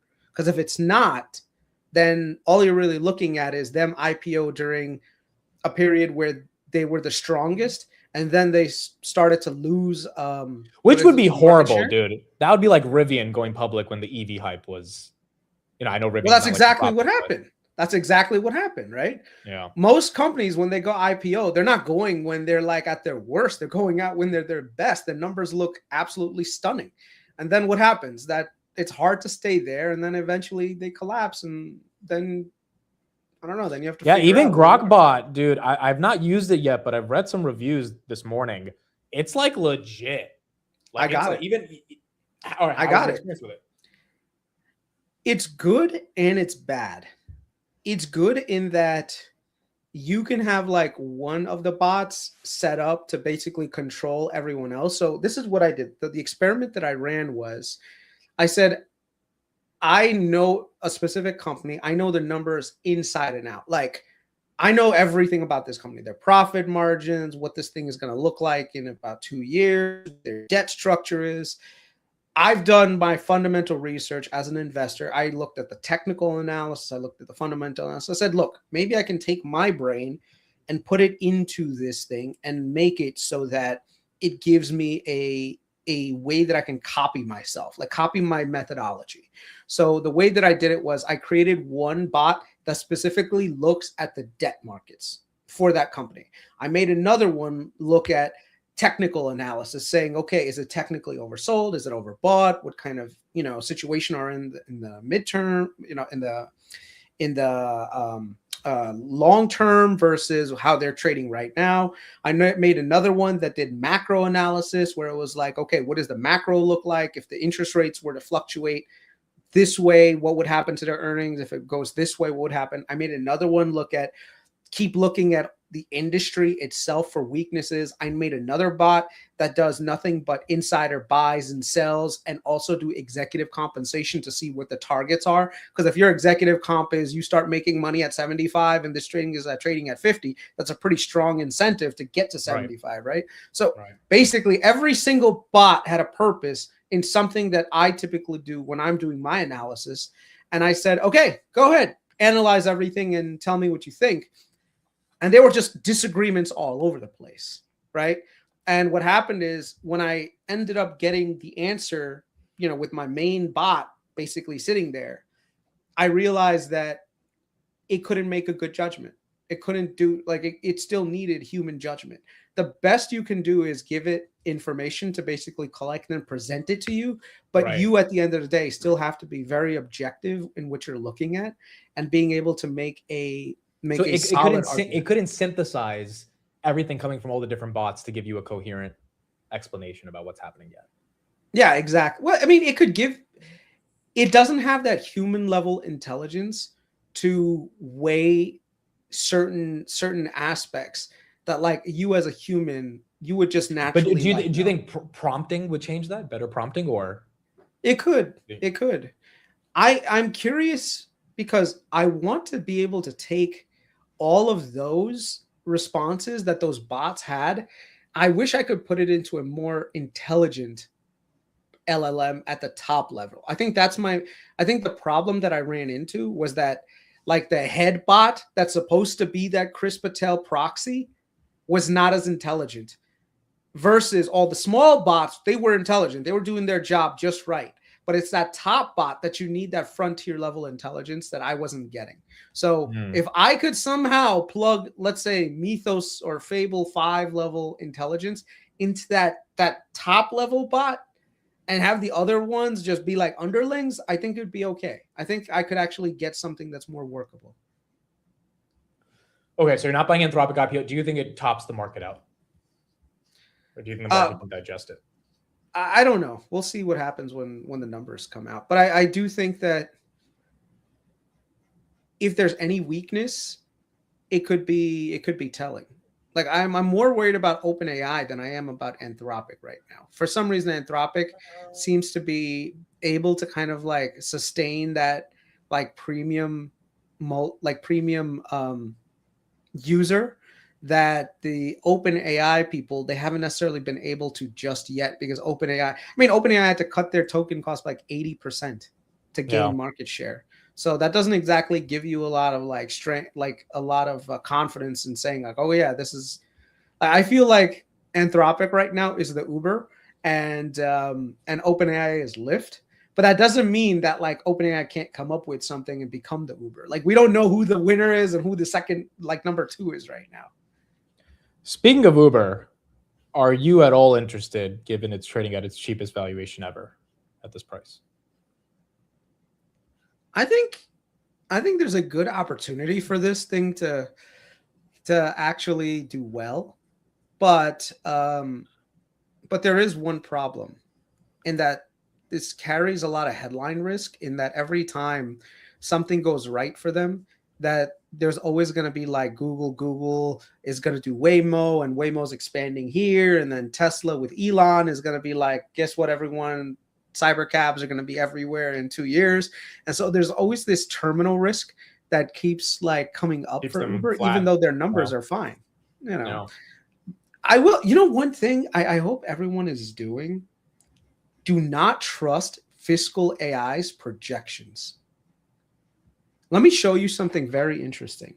And once you see it, you'll understand what I mean. Like, because I think a lot of our friends, everyone's been using Fiscal AI a lot. And one of the features that they have is like projections. Like, because you just used it right now is why I want to show you, so that this way you're not getting caught off guard. So Stoncast, thank you for the super chat. Interviewing a former Trump aide tomorrow on the government taking equity stakes in 30 companies, bullish for AI to have that intervention. I'll just quickly say, yeah, I think when the Trump administration interferes, it's actually positive because they're supporting the AI industry. I also think they kind of have to. Like if they didn't buy Intel, I don't know if it would be in the spot. But, how many companies, are they really going to get 5% of OpenAI, right? And if they do, I think it's okay, but because it's too big to fail. If they don't, these companies have to be big boy companies. So one of the things that everyone's been doing on Fiscal AI is, and this is something that you did, was they go to certain future projections out right here, and they'll just be like, okay, let me see what it is, and let me model my projections based on that. And what I saw was like, this right here is for ServiceNow. Apparently ServiceNow in 2026 is going to do $6 billion in EBITDA. The year after that is going to do 7. The year after that is 9. And I'm asking myself, wait a second, how the hell how is that EBITDA number going to jump up like to that degree? Like it makes no sense. I mean, even with all the acquisitions and everything that they have, but one of the things that they have wrong is that for some reason their margins are insanely bullish going out. Look at this. Their margin is supposed to be right here, like 23, like 24%, 23%. But then when you look at their ratio on what the margin is going to be, you just go back to, sorry. I don't even use Fiscal AI, to be honest. I just saw that picture on X, which is why I pulled it up. But yeah, I think a lot of these charting platforms sometimes get a little aggressive on their assumptions. Yeah, let me just, sorry. Give me 1 second. Did Rocket Lab get a deal? Someone said Rocket Lab got a deal. Did they? Let's see. Rocket Lab's been getting a lot of deals recently. Yeah. Look at this.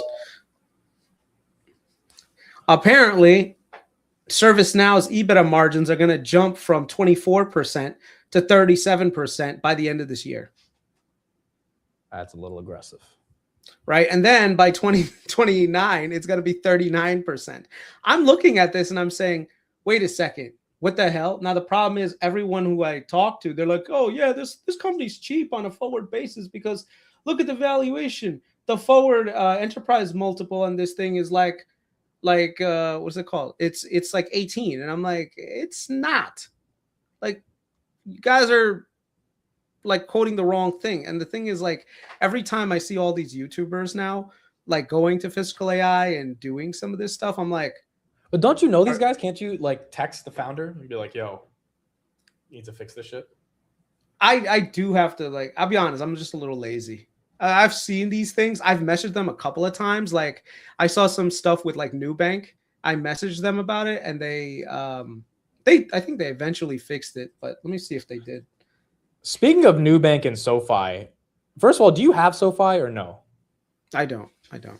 Okay, but you have Nubank. I do have Nubank, yeah. Why Nubank over SoFi? I think their total projected TAM is a lot bigger than SoFi. SoFi competes against all of these companies in the US that they're very well capitalized. They've got a ton of like staying power, market power, versus Nubank, who's in Latin America, where they have sometimes 3 banks for the entire country. And so there's a lot better chance that Nubank is able to disrupt that industry, gain a whole ton of market share, and then be able to sustain that growth over a long period of time. SoFi has to compete against the JP Morgans, the TFC. I mean, look, how many banks do we have in the US? So it's Right? like 4,000, right? It's like, let me see, Yeah. how many banks? Yeah.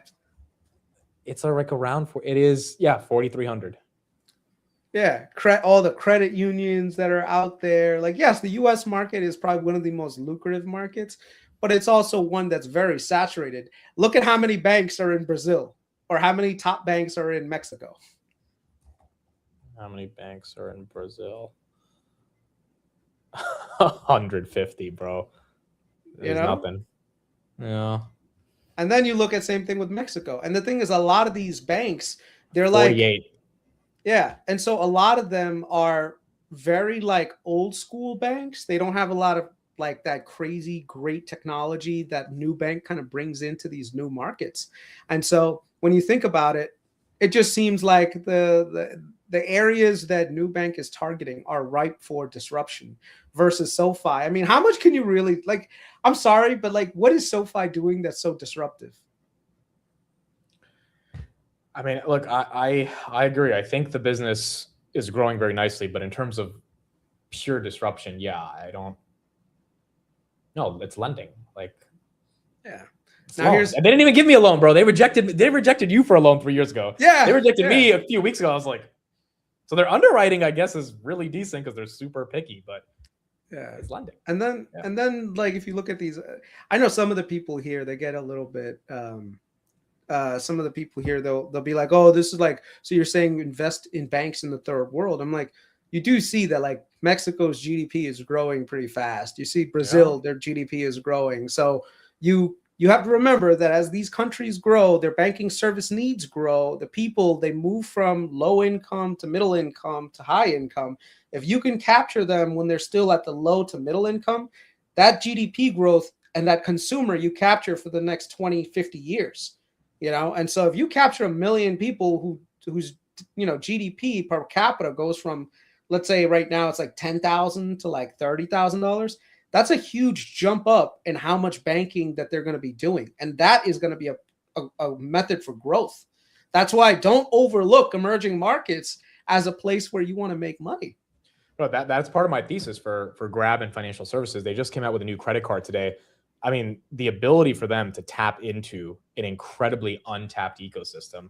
I agree with you. Mercado Libre is going to be a multi-bagger, and it already has been. If you got it, already is. Yeah. So I think it's just these things take time, Yeah, absolutely. They take time. Like I said, you have to look as an investor. You have to be broad with your idea, broad with your investing, right? Like, don't just focus on only US markets, because there are opportunities out there right now. Like, I mean, imagine being a Mercado Libre investor in 2010 or 2007. Like 10 years of nothing, and then boom, 30x. Yeah.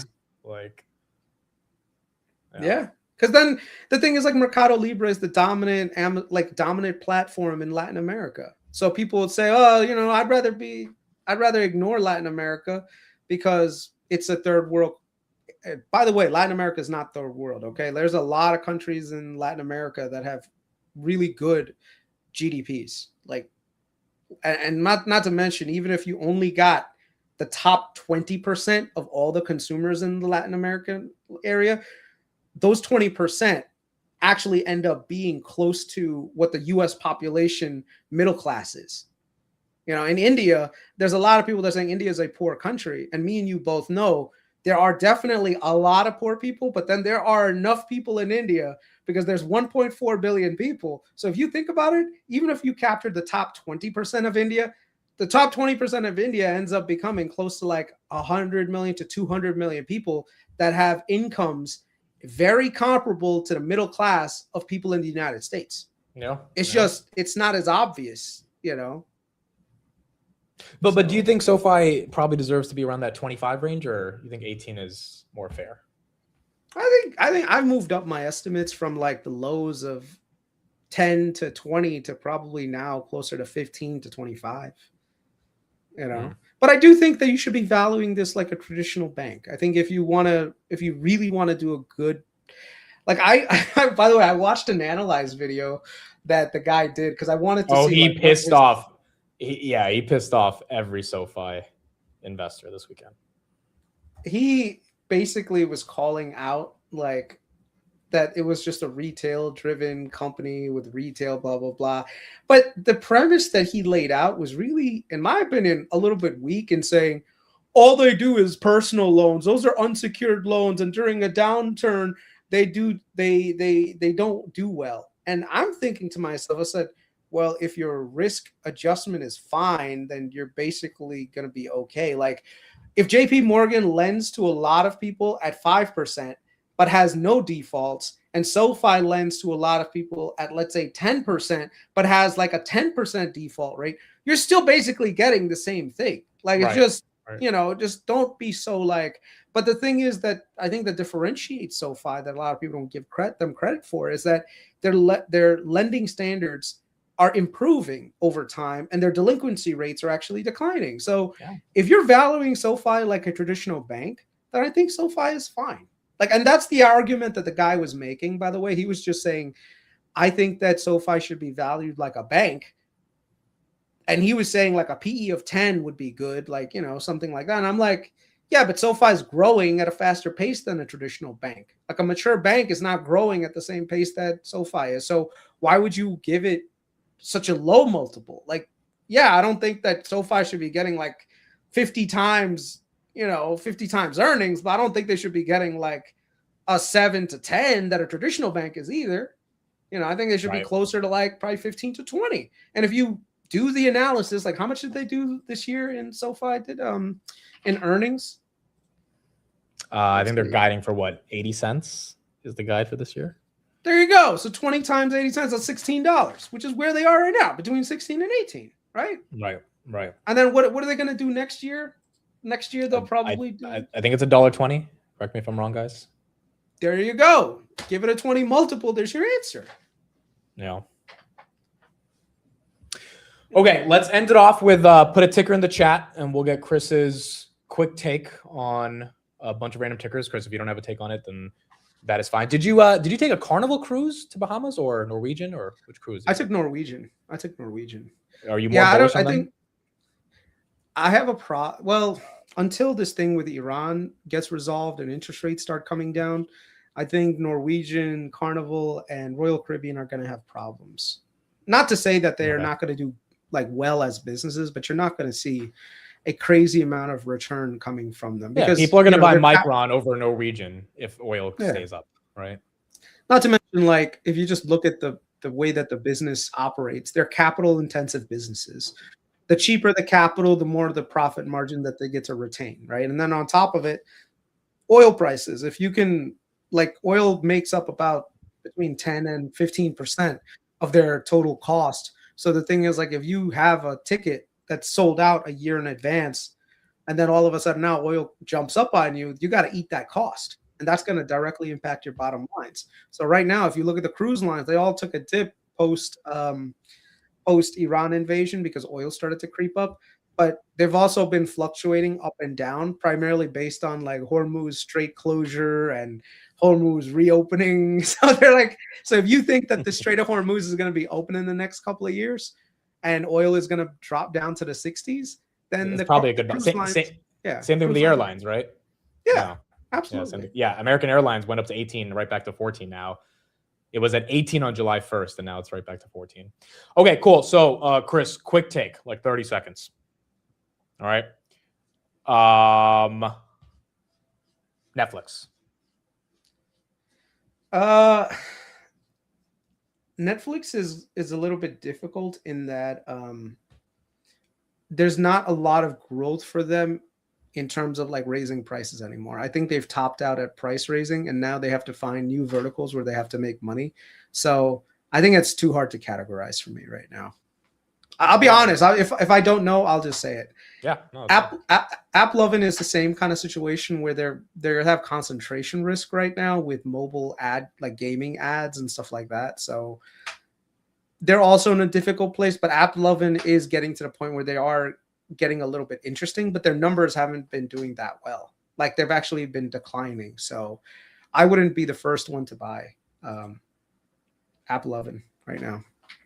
And they're still rather expensive. Palantir, people need to pay closer attention to the long-term RPO, and I don't want to talk about it, man. You always ask me about that. No, just tell if you're bearish, you're bearish. It is what it is. I don't think there's a lot of upside in Palantir, nor do I think that there's a lot of downside beyond maybe like $100 a share. So I don't know. Palantir's any, but I do think that next year and the year after that, you're going to see, because they are a much more mature company, that their growth rate is going to get cut in half. And the market may interpret that cut in half growth rate to a declining business. And if that happens, then Palantir will get cut down again back to the hundreds. NVIDIA, as we've got earnings in 2 weeks, I guess my question for you is, do you think it runs up into earnings and then dumps like it has for the past year? I think it's going to be range bound. I think that now the bottom range for NVIDIA is probably 200. So if you get it under 200, you're doing good. If it jumps up to 250, that's probably the top range. You know, I just think that range is going to constantly keep moving up for NVIDIA as long as they keep performing. Nike. I wouldn't touch it. Not even for a second. You think there's nothing there? There's first thing. What is Nike's moat? It's their brand, right? And Nike brand is not exactly doing the best right now. If you just look at their numbers, they're declining. Like you're buying into a declining business. Dude, it's like 2% growth. It's like, I don't get why it trades at 22 times. Not only that, but look at their EBITDA. Their EBITDA has been declining. Not good, you know? And you can see it's not a one-time thing. It's literally this trend that's just been declining. So their profitability has been going down the pipe. And even at the current what is that thing called? Stock price. Their what is that called? Their earnings, not their earnings, sorry, their PE ratio probably deserves to be in like the low teens and maybe even single. Dude, Meta is cheaper than Nike. Is cheaper than Nike. Yeah, the problem is when you look at the PE ratio and looking at this like, oh yeah, it's an 18 PE ratio. That means that it's, you know, it's quote unquote cheap. The problem is their earnings are going down. So tell me how much you want to buy, how much you want to pay for forward earnings when the earnings are actually declining. And it doesn't look like the earnings have bottomed per se. And if they have bottomed, it doesn't mean they're going to V-shape up anytime soon. I mean, look at their earnings. They went from $3 to $2.17 to now $2.10. Like, yeah, I'm sorry. No, thank you. Like, I'll come back when your earnings start to like come back again, but and your earnings have to be like durable enough to justify it. So now I'm good. On especially look at the growth. On literally little to no growth, like what is it, 0.2% growth? I'm good. This headline came out earlier today. Google's going to be buying Spirit Airlines business data for $10 million. I think this makes sense. Google's going to, this goes to the Reddit thesis. Google's going to have to start paying up money for proprietary data to train their models. And even with Spirit Airlines being in a tough position, it does look like that data is more valuable than not. It's like a nothing burger for Google, man. Google probably spends more on toilet paper per year than they do. I had a friend who visited Google's office the other day, and the amount of free food, like he was just like, it was ridiculous. Like they probably spend $10 million on food every other month. Palantir's office has good free food, man. Palantir's office also has good free food as well. Palantir's the only corporate office. I went to Palantir's and Uber's. Mm-hmm. Yeah. And Uber's was because we had a friend there. I was with Tanner and Roy, but I haven't been to like too many of them. AMD, do you like this here at all? Or do you think the earnings multiple is too expensive compared to NVIDIA? I think an earnings multiple is too expensive. I think a lot of people have been chasing an AMD in the hopes of it becoming the next Nvidia, but I don't see it. I mean, I could be wrong on this one. Don't trust me on semiconductors. Just I've gotten semiconductors wrong, more wrong than most people. So my opinion on semiconductors should be taken with like a lot of grain of salt. I already asked Chris about Meta, but your 30-second pitch here on Meta, bearish, bullish right now. Yeah, Meta's doing fine in terms of their earnings, still growing. Top line's growing at 30%. Operating cash flows are strong. At some point, the free cash flow will start to come back up again as they rationalize their costs. And that's where you want to buy Meta. You also kind of want to see if they can resolve this issue that they have with all the state governments and local governments. I mean, they'll probably do something as simple as here's a few $1 billion. We'll put in a disclosure that, the signing up could be hazardous to your child's health, and that's it. Dude, imagine it's that simple. It's like, hey, there'll be a big red button that says, don't sign up to this. We're going to serve you too many ads. And then it's up to the parent to figure out if they're going to let their kids sign up to it. Like, I mean, listen, that's just how it is, man. Like, you have to let people make independent choices, right? So, UNH. The healthcare names are taking a bit of a hit because there is some uncertainty that's going to come around because of election season, which is why I got out of UNH at 400. I feel smart for getting out at the right time. But yeah, you're seeing headline risk come back again. Elections come, and when elections come, everyone is like, okay, I need to hit those soft targets that everyone hates. Who here in the chat likes to pay for health insurance? Not a single person in the chat is probably like, yes, please sign me up for more health insurance. Please raise premiums on me, baby. Like, no one wants that. So Every single one of the politicians, whether you're a Republican or you're a Democrat, they're going to go after the healthcare insurance companies. So it's just election cycle is probably not going to be kind to a lot of these guys. Iran. Do you think it has a Nebius CoreWeave earnings reaction? It should. I mean, dude, the assets that they have are really good, but their management seems to be not capitalizing, and spending money on like Golden State Warriors jerseys, like 50.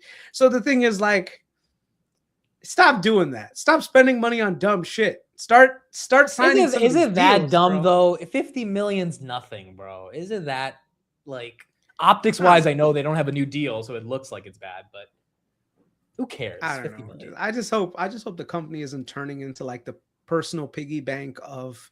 I agree. That would be bad. Of the executives. And remember, the executives are what, like two brothers, right? I think so. Yeah. Is it Daniel Roberts? His brother is with him in this thing. Yeah. Oh yeah, it is. Yeah, it's two brothers. So it's almost like, oh yeah, we wanna have like a box at the basketball area. Oh, let's do a sponsorship. Dude, you weren't with us when we went to the Lakers game, but the box was great. It was a shout out to Hollis. It was a great experience. I mean, I don't know if it's worth 50 million a year, but like, it was fun. Listen, it is what it is. Okay, last couple. Micron's going to do well. Micron is on a nice path to recovery. I think that Micron was oversold. I think that they have a bunch of catalysts that are incoming. They've got a lot of headlines that are coming in that are very favorable to them. One of the ones that just came out was that Howard Lutnick in the US were trying to limit the amount of Chinese chips coming into the Apple ecosystem, which is going to help. Another thing is now you've got Ken Griffin on your team. Like, what more? Someone said, Chris, weren't you bearish on Micron? I said, that was before I pulled a Citadel and bought Micron. Now I'm pumping that shit. It is kind of crazy, bro. They took that kid out for 35 billion. And if he had held on, the fund would be upwards of 70, 80 billion right now. Or 60 to 70 billion right now. Yeah. It's kind of crazy.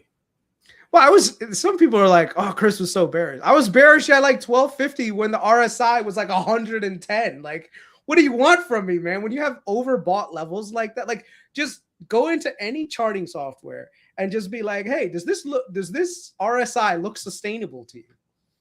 Every single one is like, whoa, wait a second. No, there was going to be some. And then when you find out that this thing was like there were Koreans, there were South Koreans trading in their life insurance policies to buy this shit. There were cab drivers. I still remember when you told that story on your morning stream, a cab driver was telling you, hey, should I buy more Micron? That is I went to go see an open house, and one of the realtor that was showing me her husband was buying Micron. I was like, tell me that shit is not like an indicator that we're probably at some kind of near peak. Dude, I personally lived through that story and I didn't short Micron, and I wish I did. Because you hear about this stuff, but you don't experience it. And then you experience it and you're like, but then it's scary because like what if it's just gonna rip higher? But it ended up being the opposite. So to your point, the leverage got out of the system. And by the way, Amazon. This is a trade for me. Just letting people know. This is not Chris is all of a sudden bullish on memory. No. I am not like 100% bullish on memory. I'm not holding this thing until the end of time. Like I don't believe in that shit. Okay. I am in this as a bounce trade. That's it. All right. So just want to clarify to everyone. Sorry, go ahead. I think it's a trade for a lot of people, to be honest. And I missed the memory run this whole year, but again, and I just got in with DRAM, so I'm with you now, not Micron in particular, but DRAM, and got it at like 53. But I agree, it's really hard to find out when this is going to top. Amazon, Druckenmiller bought it. Peter Thiel also bought Amazon. It's giving up a decent chunk of the earnings gains. Do you think Amazon is a DCA name, or this one's just going to continue underperforming the NASDAQ? I don't know, man. I think you just have to keep your expectations grounded. There is a challenge that I think both Amazon and Google are going to have next year, in that their earnings are going to reflect the price action of SpaceX, and for Google, SpaceX, and for Amazon, Anthropic valuations. Because if the valuations on both of those companies, they come to IPO and they pull a SpaceX and they get cut down by a good amount, that means that their earnings are going to reflect that new value, unless something else happens. So that may mean that both of them are going to report probably more adjusted earnings, and the market may not like that as much. So you don't like the Mag 7 right now, basically? I think the Mag 7 is investable. I wouldn't say that it's asymmetric investable. I mean, I would hope. But what if Google's at like 500 next year and Amazon's at 350? Like, what if they actually do just keep like pushing versus be stuck? Or do you think that risk reward is way too tilted to the downside given the run they've had the past few years? Yeah, I think it may be a little bit difficult. I mean, if you look at Google, where they're trading in terms of like their forward multiple, it's not good. Like, I mean, it's not that it's not good. It's just that it's at the top of the range on where they've historically traded. So I'm not sure if I would want to buy that. And then at the same time, remember, in the past, they were doing a shit ton of share buybacks. That buyback is no longer there. So let me just pull this up real quick. There is an argument. American Airlines could outperform Google if oil crashes by 20% in the next few months. And so when you talk about asymmetry, that's where my head goes to, like the names that could really benefit off of re-rating. But obviously Google's a safer, easier hold than American Airlines next 5 years. Yeah, if you look at Google, this is their enterprise value to EBITDA, right? It's like since 2015, they're basically around 18, and they've had these dips where they've really been really strong by the dip moments. But right now it's at 23, so it doesn't seem like there's a lot of upside for Google. Considering that they're trading at the top of their normal range, and this is without any share buybacks. And if anything, they're probably going to do a lot more at the money offerings to keep the build out going, and they're tacking on a lot more debt. So I don't know. I wouldn't say that like Google's uninvestable, but I wouldn't say that it's like, oh my God, I think this thing is going to go to like 500 anytime soon. Do you think Nvidia's 250 end of year? Yeah, I think that's possible. Barring any sort of Trump situation where some shit gets said and some things happen and the Trump API, comes in handy. Hopefully, we'll see what happens. Okay, last one for you, VG. Thoughts on those earnings? Venture Global is going to do fine long term. If you're holding this company thinking that it's going to 5x on you in the next like 6 months, it's not. This is a company that has a crap ton of shares outstanding. It's in investment mode right now. Wow, they do. They have 2.5 billion shares outstanding. Yeah. I did not know that. That's a lot of shares.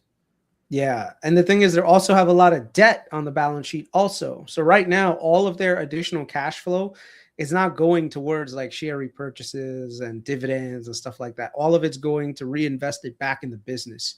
The challenge is that grows, but it grows over time. It brings a lot of durability into this company, but this is not your like tech company where you're going to have this crazy growth and then all of a sudden all of that cash flow is going to get redeployed back into share buybacks and things that lower the share count. If anything, their debt levels are actually going to keep climbing because they're building more facilities. Venture Global's main target right now is build as much infrastructure as possible so that when the Democrats take control, they put a moratorium on pretty much every other new LNG facility. And now they have the only facilities that are able to export at the level that they're able to export. And a lot of their contracts are not fixed contracts. They're going to be on spot, which means that anytime like natural gas prices in Europe and Asia go up, these guys are going to be capturing a crap ton more margin. So I think Venture Global is definitely like a company that you want to buy, but only if you're willing to hold it for like 10 years plus. Okay, that is fair. Let's do this one real quick. We can end this off last. Obviously, this is a very personalized question, hard to kind of demonstrate it, but Chris, age 30, 70,000, building a new portfolio. In general, I guess, what would you lean towards knowing that dollar amount, that age? There's so many more questions to ask though to, come up with a portfolio. But would you just say SPY, VOO, half in tech, half in fixed income? I hate to say this. I hate to say this because you are investing at a time where the opportunities are not as rich as they were. Let's say had you started, investing in like 08, 09, even like or as soon even as 2022 or 22. Yeah. Yeah, when there was a bear market, when you kind of need that bear market for 70K to become, 300 relatively quicker than it would usually take. Yeah. So if you ask me, like, if that same question was asked to me in like November of 2021, it's a much harder question to answer because it's like everything is it feels like everything is overvalued, Yeah. And sometimes, and I know this is difficult, but sometimes the best investment is doing nothing and just having that firepower so that when you get that massive dip, you're able to buy it at a really, really good price and able to climb much higher.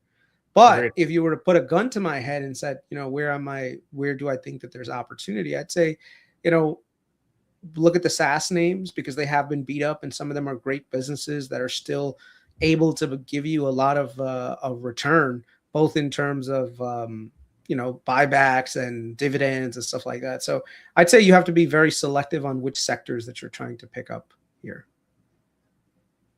Yeah, I What do you agree. think? I also agree with this comment that like you can't even put 70K in if you have nothing in the markets right now. It has to be a sort of like dollar cost average approach. But primarily you need some really red days, right? Like, I mean, it's tough to be super excited to buy Google, basically trading at all-time highs right here, unless you literally don't want to look at it for the next 5 years, which people are going to want to look at their portfolio and see how it's doing every day. So I agree with you. There needs to be some red.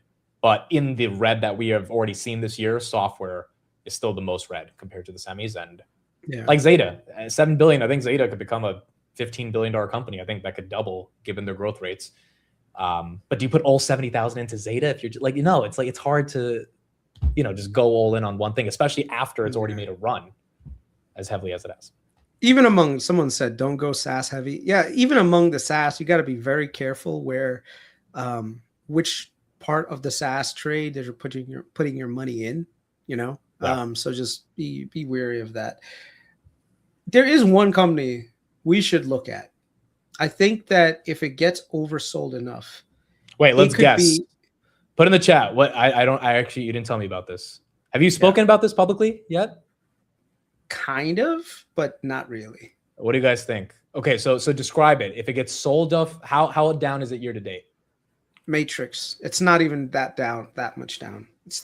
It's from the Matrix. It's from The Matrix.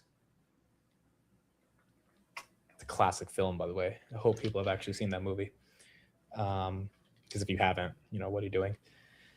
It's from The Matrix. It's not down that much year to date. How much lower does it have to go for you to be excited? Yeah, probably another 30% maybe. It's not down a lot year to date, is what you're saying. It can't. How can it be Oracle, guys? Oracle's down like 50%. Is that down 25%? Someone in the chat got it already. It's not Oracle though, right? Mm-mm. IBM? Mm-mm. AT&T? Someone in the chat got it. I'm telling you, people in the chat are not dumb. They're getting it. It's obviously not SpaceX. It's not Microsoft.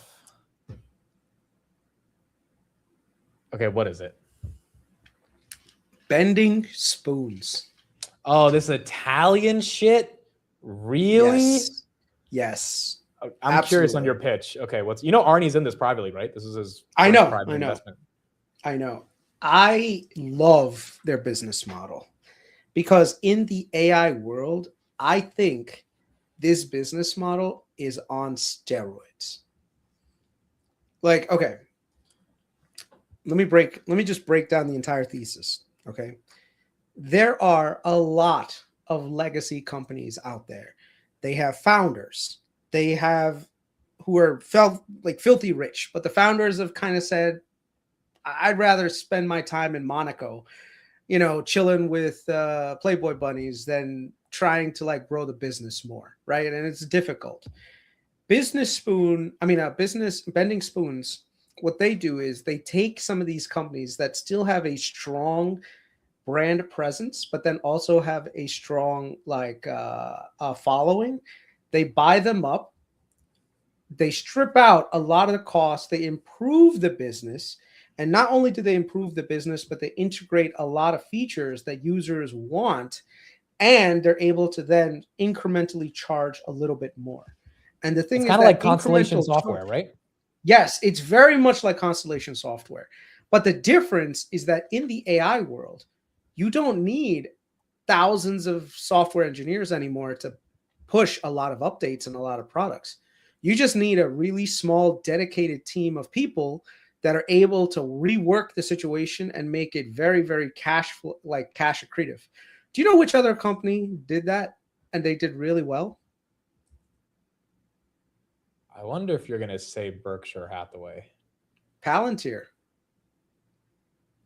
The model that Palantir had was the difference is that you have existing businesses. Palantir drops a specialist in there, helps you improve the business, and they charge you a fee for it. Bending Spoon does the same exact thing, except what they do is they buy the company and they buy it cheap. Like they bought Airtable for $1 billion. They're going to be able to monetize the shit out of it. They're gonna, I hate to say this, but if you're an employee at Airtable, it might be time to start brushing up on your resume, just letting you know. But they drop these superstars into these companies and turn it into like a profitable machine. And that profit machine just drives the next acquisition. Okay, but there's an elephant in the room, which is that the reason they're getting these businesses cheap is because something, I don't know if it's just the founders want to go on a beach. I think there's like something structural in the business that's not working. Your argument is they come in and clean it up.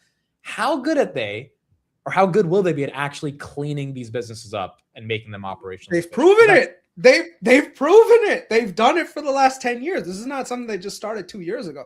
This company's been doing this since 2013. They've acquired almost like 20 companies. And if you look at their numbers on it, the cash is amazing. Their cash flow growth is, Can we look at the numbers? Can we look at the numbers? Yeah, let's take a look. By the way, the companies these guys owned, AOL, Eventbrite, Evernote, StreamYard. They own StreamYard. Oh yeah, they did. Yeah. I remember that. Yeah. Vimeo. Also, Vimeo. See, but Vimeo's a piece of shit, right? Like, so that's what are they going to do to Vimeo to make it like that company went public and went down 99%? You know, Amit, the point is Vimeo still has a user base. Okay. They still have people that pay. Like when I did my wedding, right? Everything was recorded and then put on Vimeo. Like all the professionals, they were uploading it all to Vimeo. I'm telling you, they have people out there, and they're StreamYard is generating also a kind of cash. shit. That's also true. StreamYard. No, I agree But- with you. But you But- faithfully pay StreamYard every month, don't you? I do. Every year I pay them $500. Yeah. Exactly. So what does that tell you? They have you locked into their ecosystem already. That means that they don't have to do any incremental changes, and they're still getting paid $500 a month from you. A year, not a month. A year. Sorry, yeah. Okay, so what are the numbers exciting you? Well, first on of this. all, if you look at this on fiscal, it's not going to make that big of a like, I mean, you look at their revenue growth, it's like, oh, oohs and ahs. Look, their revenue growth is growing by like 427%, right? Like it's amazing, but it's like this is like the kind of stuff that they're going to do because it's a lot of inorganic growth. What I like to see more is this right here. Their EBITDA number just went from literally 120 million to now almost 785. So every time they take over a business, Wait, right now it's at 785, or they're projecting it'll be. no, right now it's 785. So they 7x'd it in 3 years, basically. Yeah, look at their cash from operations. Cash from operations went from 59 million to 457. So yes, some people are going to say, oh, they're growing by acquisitions. I'm like, who gives a shit how they're growing? But look at that growth. Cash is still going up, and it's very Are they profitable? free besides cash EBITDA? flow. Free cash flow is 52 million. Their free cash flow in 2023 December was 55 million. But again, they're getting that because they're buying these companies with free. Like, I feel like there's a different number we have to look at here to feel like there's operating leverage, right? Free cash flow is the strongest number that you need, okay? Because free cash flow is that true test. If you can keep growing this free cash flow number, like I said, it just frees you up to buy more businesses, acquire more, and keep going. I'm talking about, this is like quarterly, by the way. This is 2023. This is last 12 months trailing. So in March, they did 341. Then this quarter is 452. So it's like, I don't know, it's over the last 12 months, but you can see it's trending in the right direction. Yeah. So, So look do at you this just free buy cash these flow because growth. AI is killing software companies and these guys will just go in and gobble them up? Is that the argument? These guys they have mastered the use of AI. And basically they're able to gobble up a company that has 5,000 employees, drop that number down to 100. And now all of a sudden you've got a company whose operating metrics used to look like dog shit because they were paying a whole bunch of people. Now they're paying maybe a tenth of that, right? And now all of a sudden you've got this crazy high margin business. And yes, you don't necessarily need a crap ton of growth going forward. You just need that cash flow to keep growing. And that cash flow, then, like I said, you use that to buy the next company. Like here's a good example from their last earnings, which I really liked. I'm telling you, you gotta talk to Arnie. I'm not sure Arnie can disclose a lot of stuff, but this is worth. But Arnie got in at a much better valuation too. That's the thing. Yeah, but dude, this is $25 billion market cap right now. If we can get this thing for 20, and this thing eventually grows to 200, I'll take that all day. You think this is you think a private equity firm that's public transforming software companies is a 10x? I mean, their cash flow growth is pretty stellar. You find me a lot of companies that don't even so many SaaS companies don't even have any fucking free cash flow right now.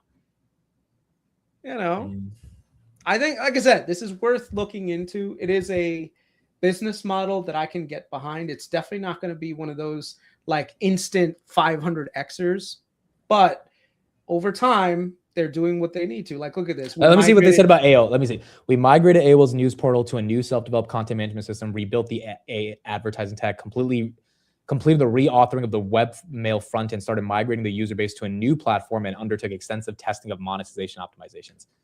Eventbrite, we completed the reorganization, shipped nearly 40 products. Vimeo, we introduced 30 product improvements, reduced it. Okay, so their whole goal is to just make these crappy companies better underneath their umbrella. I guess the long-term bet is that there's enough crappy companies that are out there that can be rebuilt effectively. Not only rebuilt, but optimized, right? Optimized, yeah. And the thing is, AI, before you would need like hundreds of software engineers to do all this stuff. Now you got one guy with a Claude subscription. Hey, you never know. You got a couple of guys with a Claude subscription and maybe Palantir Foundry, right? And they're able to do it.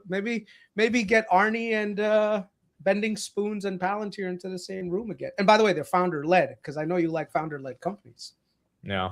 The guy's a young guy, hungry.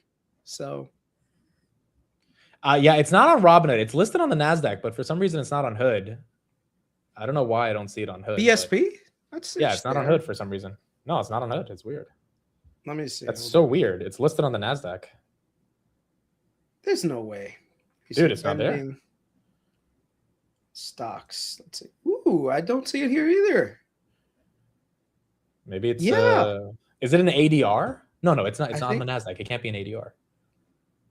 Wow, I did not know that it was not on no, dude, it's not OTC. They went public. They went public like 2 months ago, right? Yeah. It's funny. I thought I saw this on here. Like, didn't Robinhood offer this as an IPO to get into? I don't remember. If I'm not wrong, it IPO'd July 2nd. That's very weird, actually. Like, very weird. Let me see. It's on Webull too. Interesting. I don't know. Order entry. Oh, wait. I can't even do an order on this. No, I can. Buy, sell. Hollis says it's sponsored shares. What does that mean? It's like a ADR. I think it's kind of. No, but it's not an ADR, right? I don't know. Spoons ADR. It's not an ADR. No, it's not. It's literally not. That is so weird. Why is it not? Yeah, why is it not on Hood? Yo, talk to your friend Vlad, bro. But you really should. You really should bring Arnie and talk to him about this, because I don't know if he can, because he is an investor and he might have like some lockup NDA things that he has to work through. But I think that this company might have a potential to be really, really big, because there are a lot of legacy software companies that, in my opinion, could be streamlined with AI backing and actually could be very, very profitable. Like an example is Patreon. Good point. I mean, now the founder Jack, I don't think he would ever sell, but like, you're right. There's definitely companies that are at the threat of not having a competent management team that can embrace the AI opportunity, and maybe Bending Spoons throws like Airtable. When they acquired Airtable, I was shocked. I could not believe they got it for $1 billion when they raised that $12 billion. But if they can get that thing to, and I think it's growing 20%, they can get it to grow at 25, 30%. With AI, you should be able to do that, right? Yeah. Not only that, but remember, if you're stripping costs, if you're like, what is the biggest cost to most software companies? It's that headcount. Labor, yeah. So if you can literally take 80% of that labor equation out, which AI clearly can do, because that is the narrative, that's crazy level of operating leverage that you can basically gain overnight. And that means that you're cash flow accretive. And that's how they've been growing. Look at their free cash. How much debt do they have? It has to be a lot, right? They do take on debt in order to finance these acquisitions. But once again, if you take on the debt, you can manage it, because you have that free cash flow. Right. So. All right. Christopher Patel, thank you for joining the show. Thank you, everybody, for being here. I will link Chris's Twitter in the chat. And yeah, we'll be here tomorrow. Someone asked, there's one last one. I'll put this one. I'm not pumping it. I don't have a position in Bending Spoons, by the way. Just letting y'all know, Like someone said, Chris is pumping it in after hours. Bro, I am not. I don't have a position in it. I want this fucker to go down another 30% for me to get interested. Okay.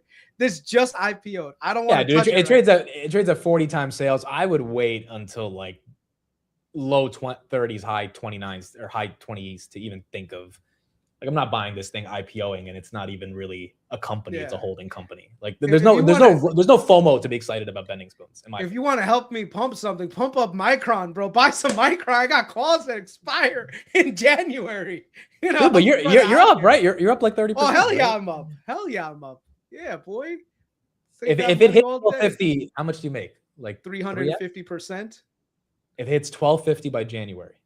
I'll make 350% on the position. You put 6 figures into it? I did. I know. He's a gambler at heart. He's an Indian degenerate. You think he's normal? I didn't quit my job. I didn't quit. quit my job so I could take my 401k money and put it into my IRA so I could buy more though. Like that would be real degenerate 25-year-old Chris.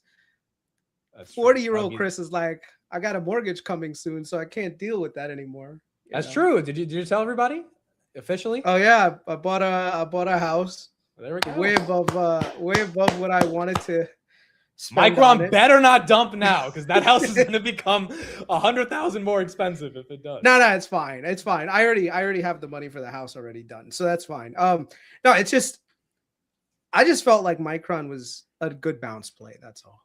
So Yeah.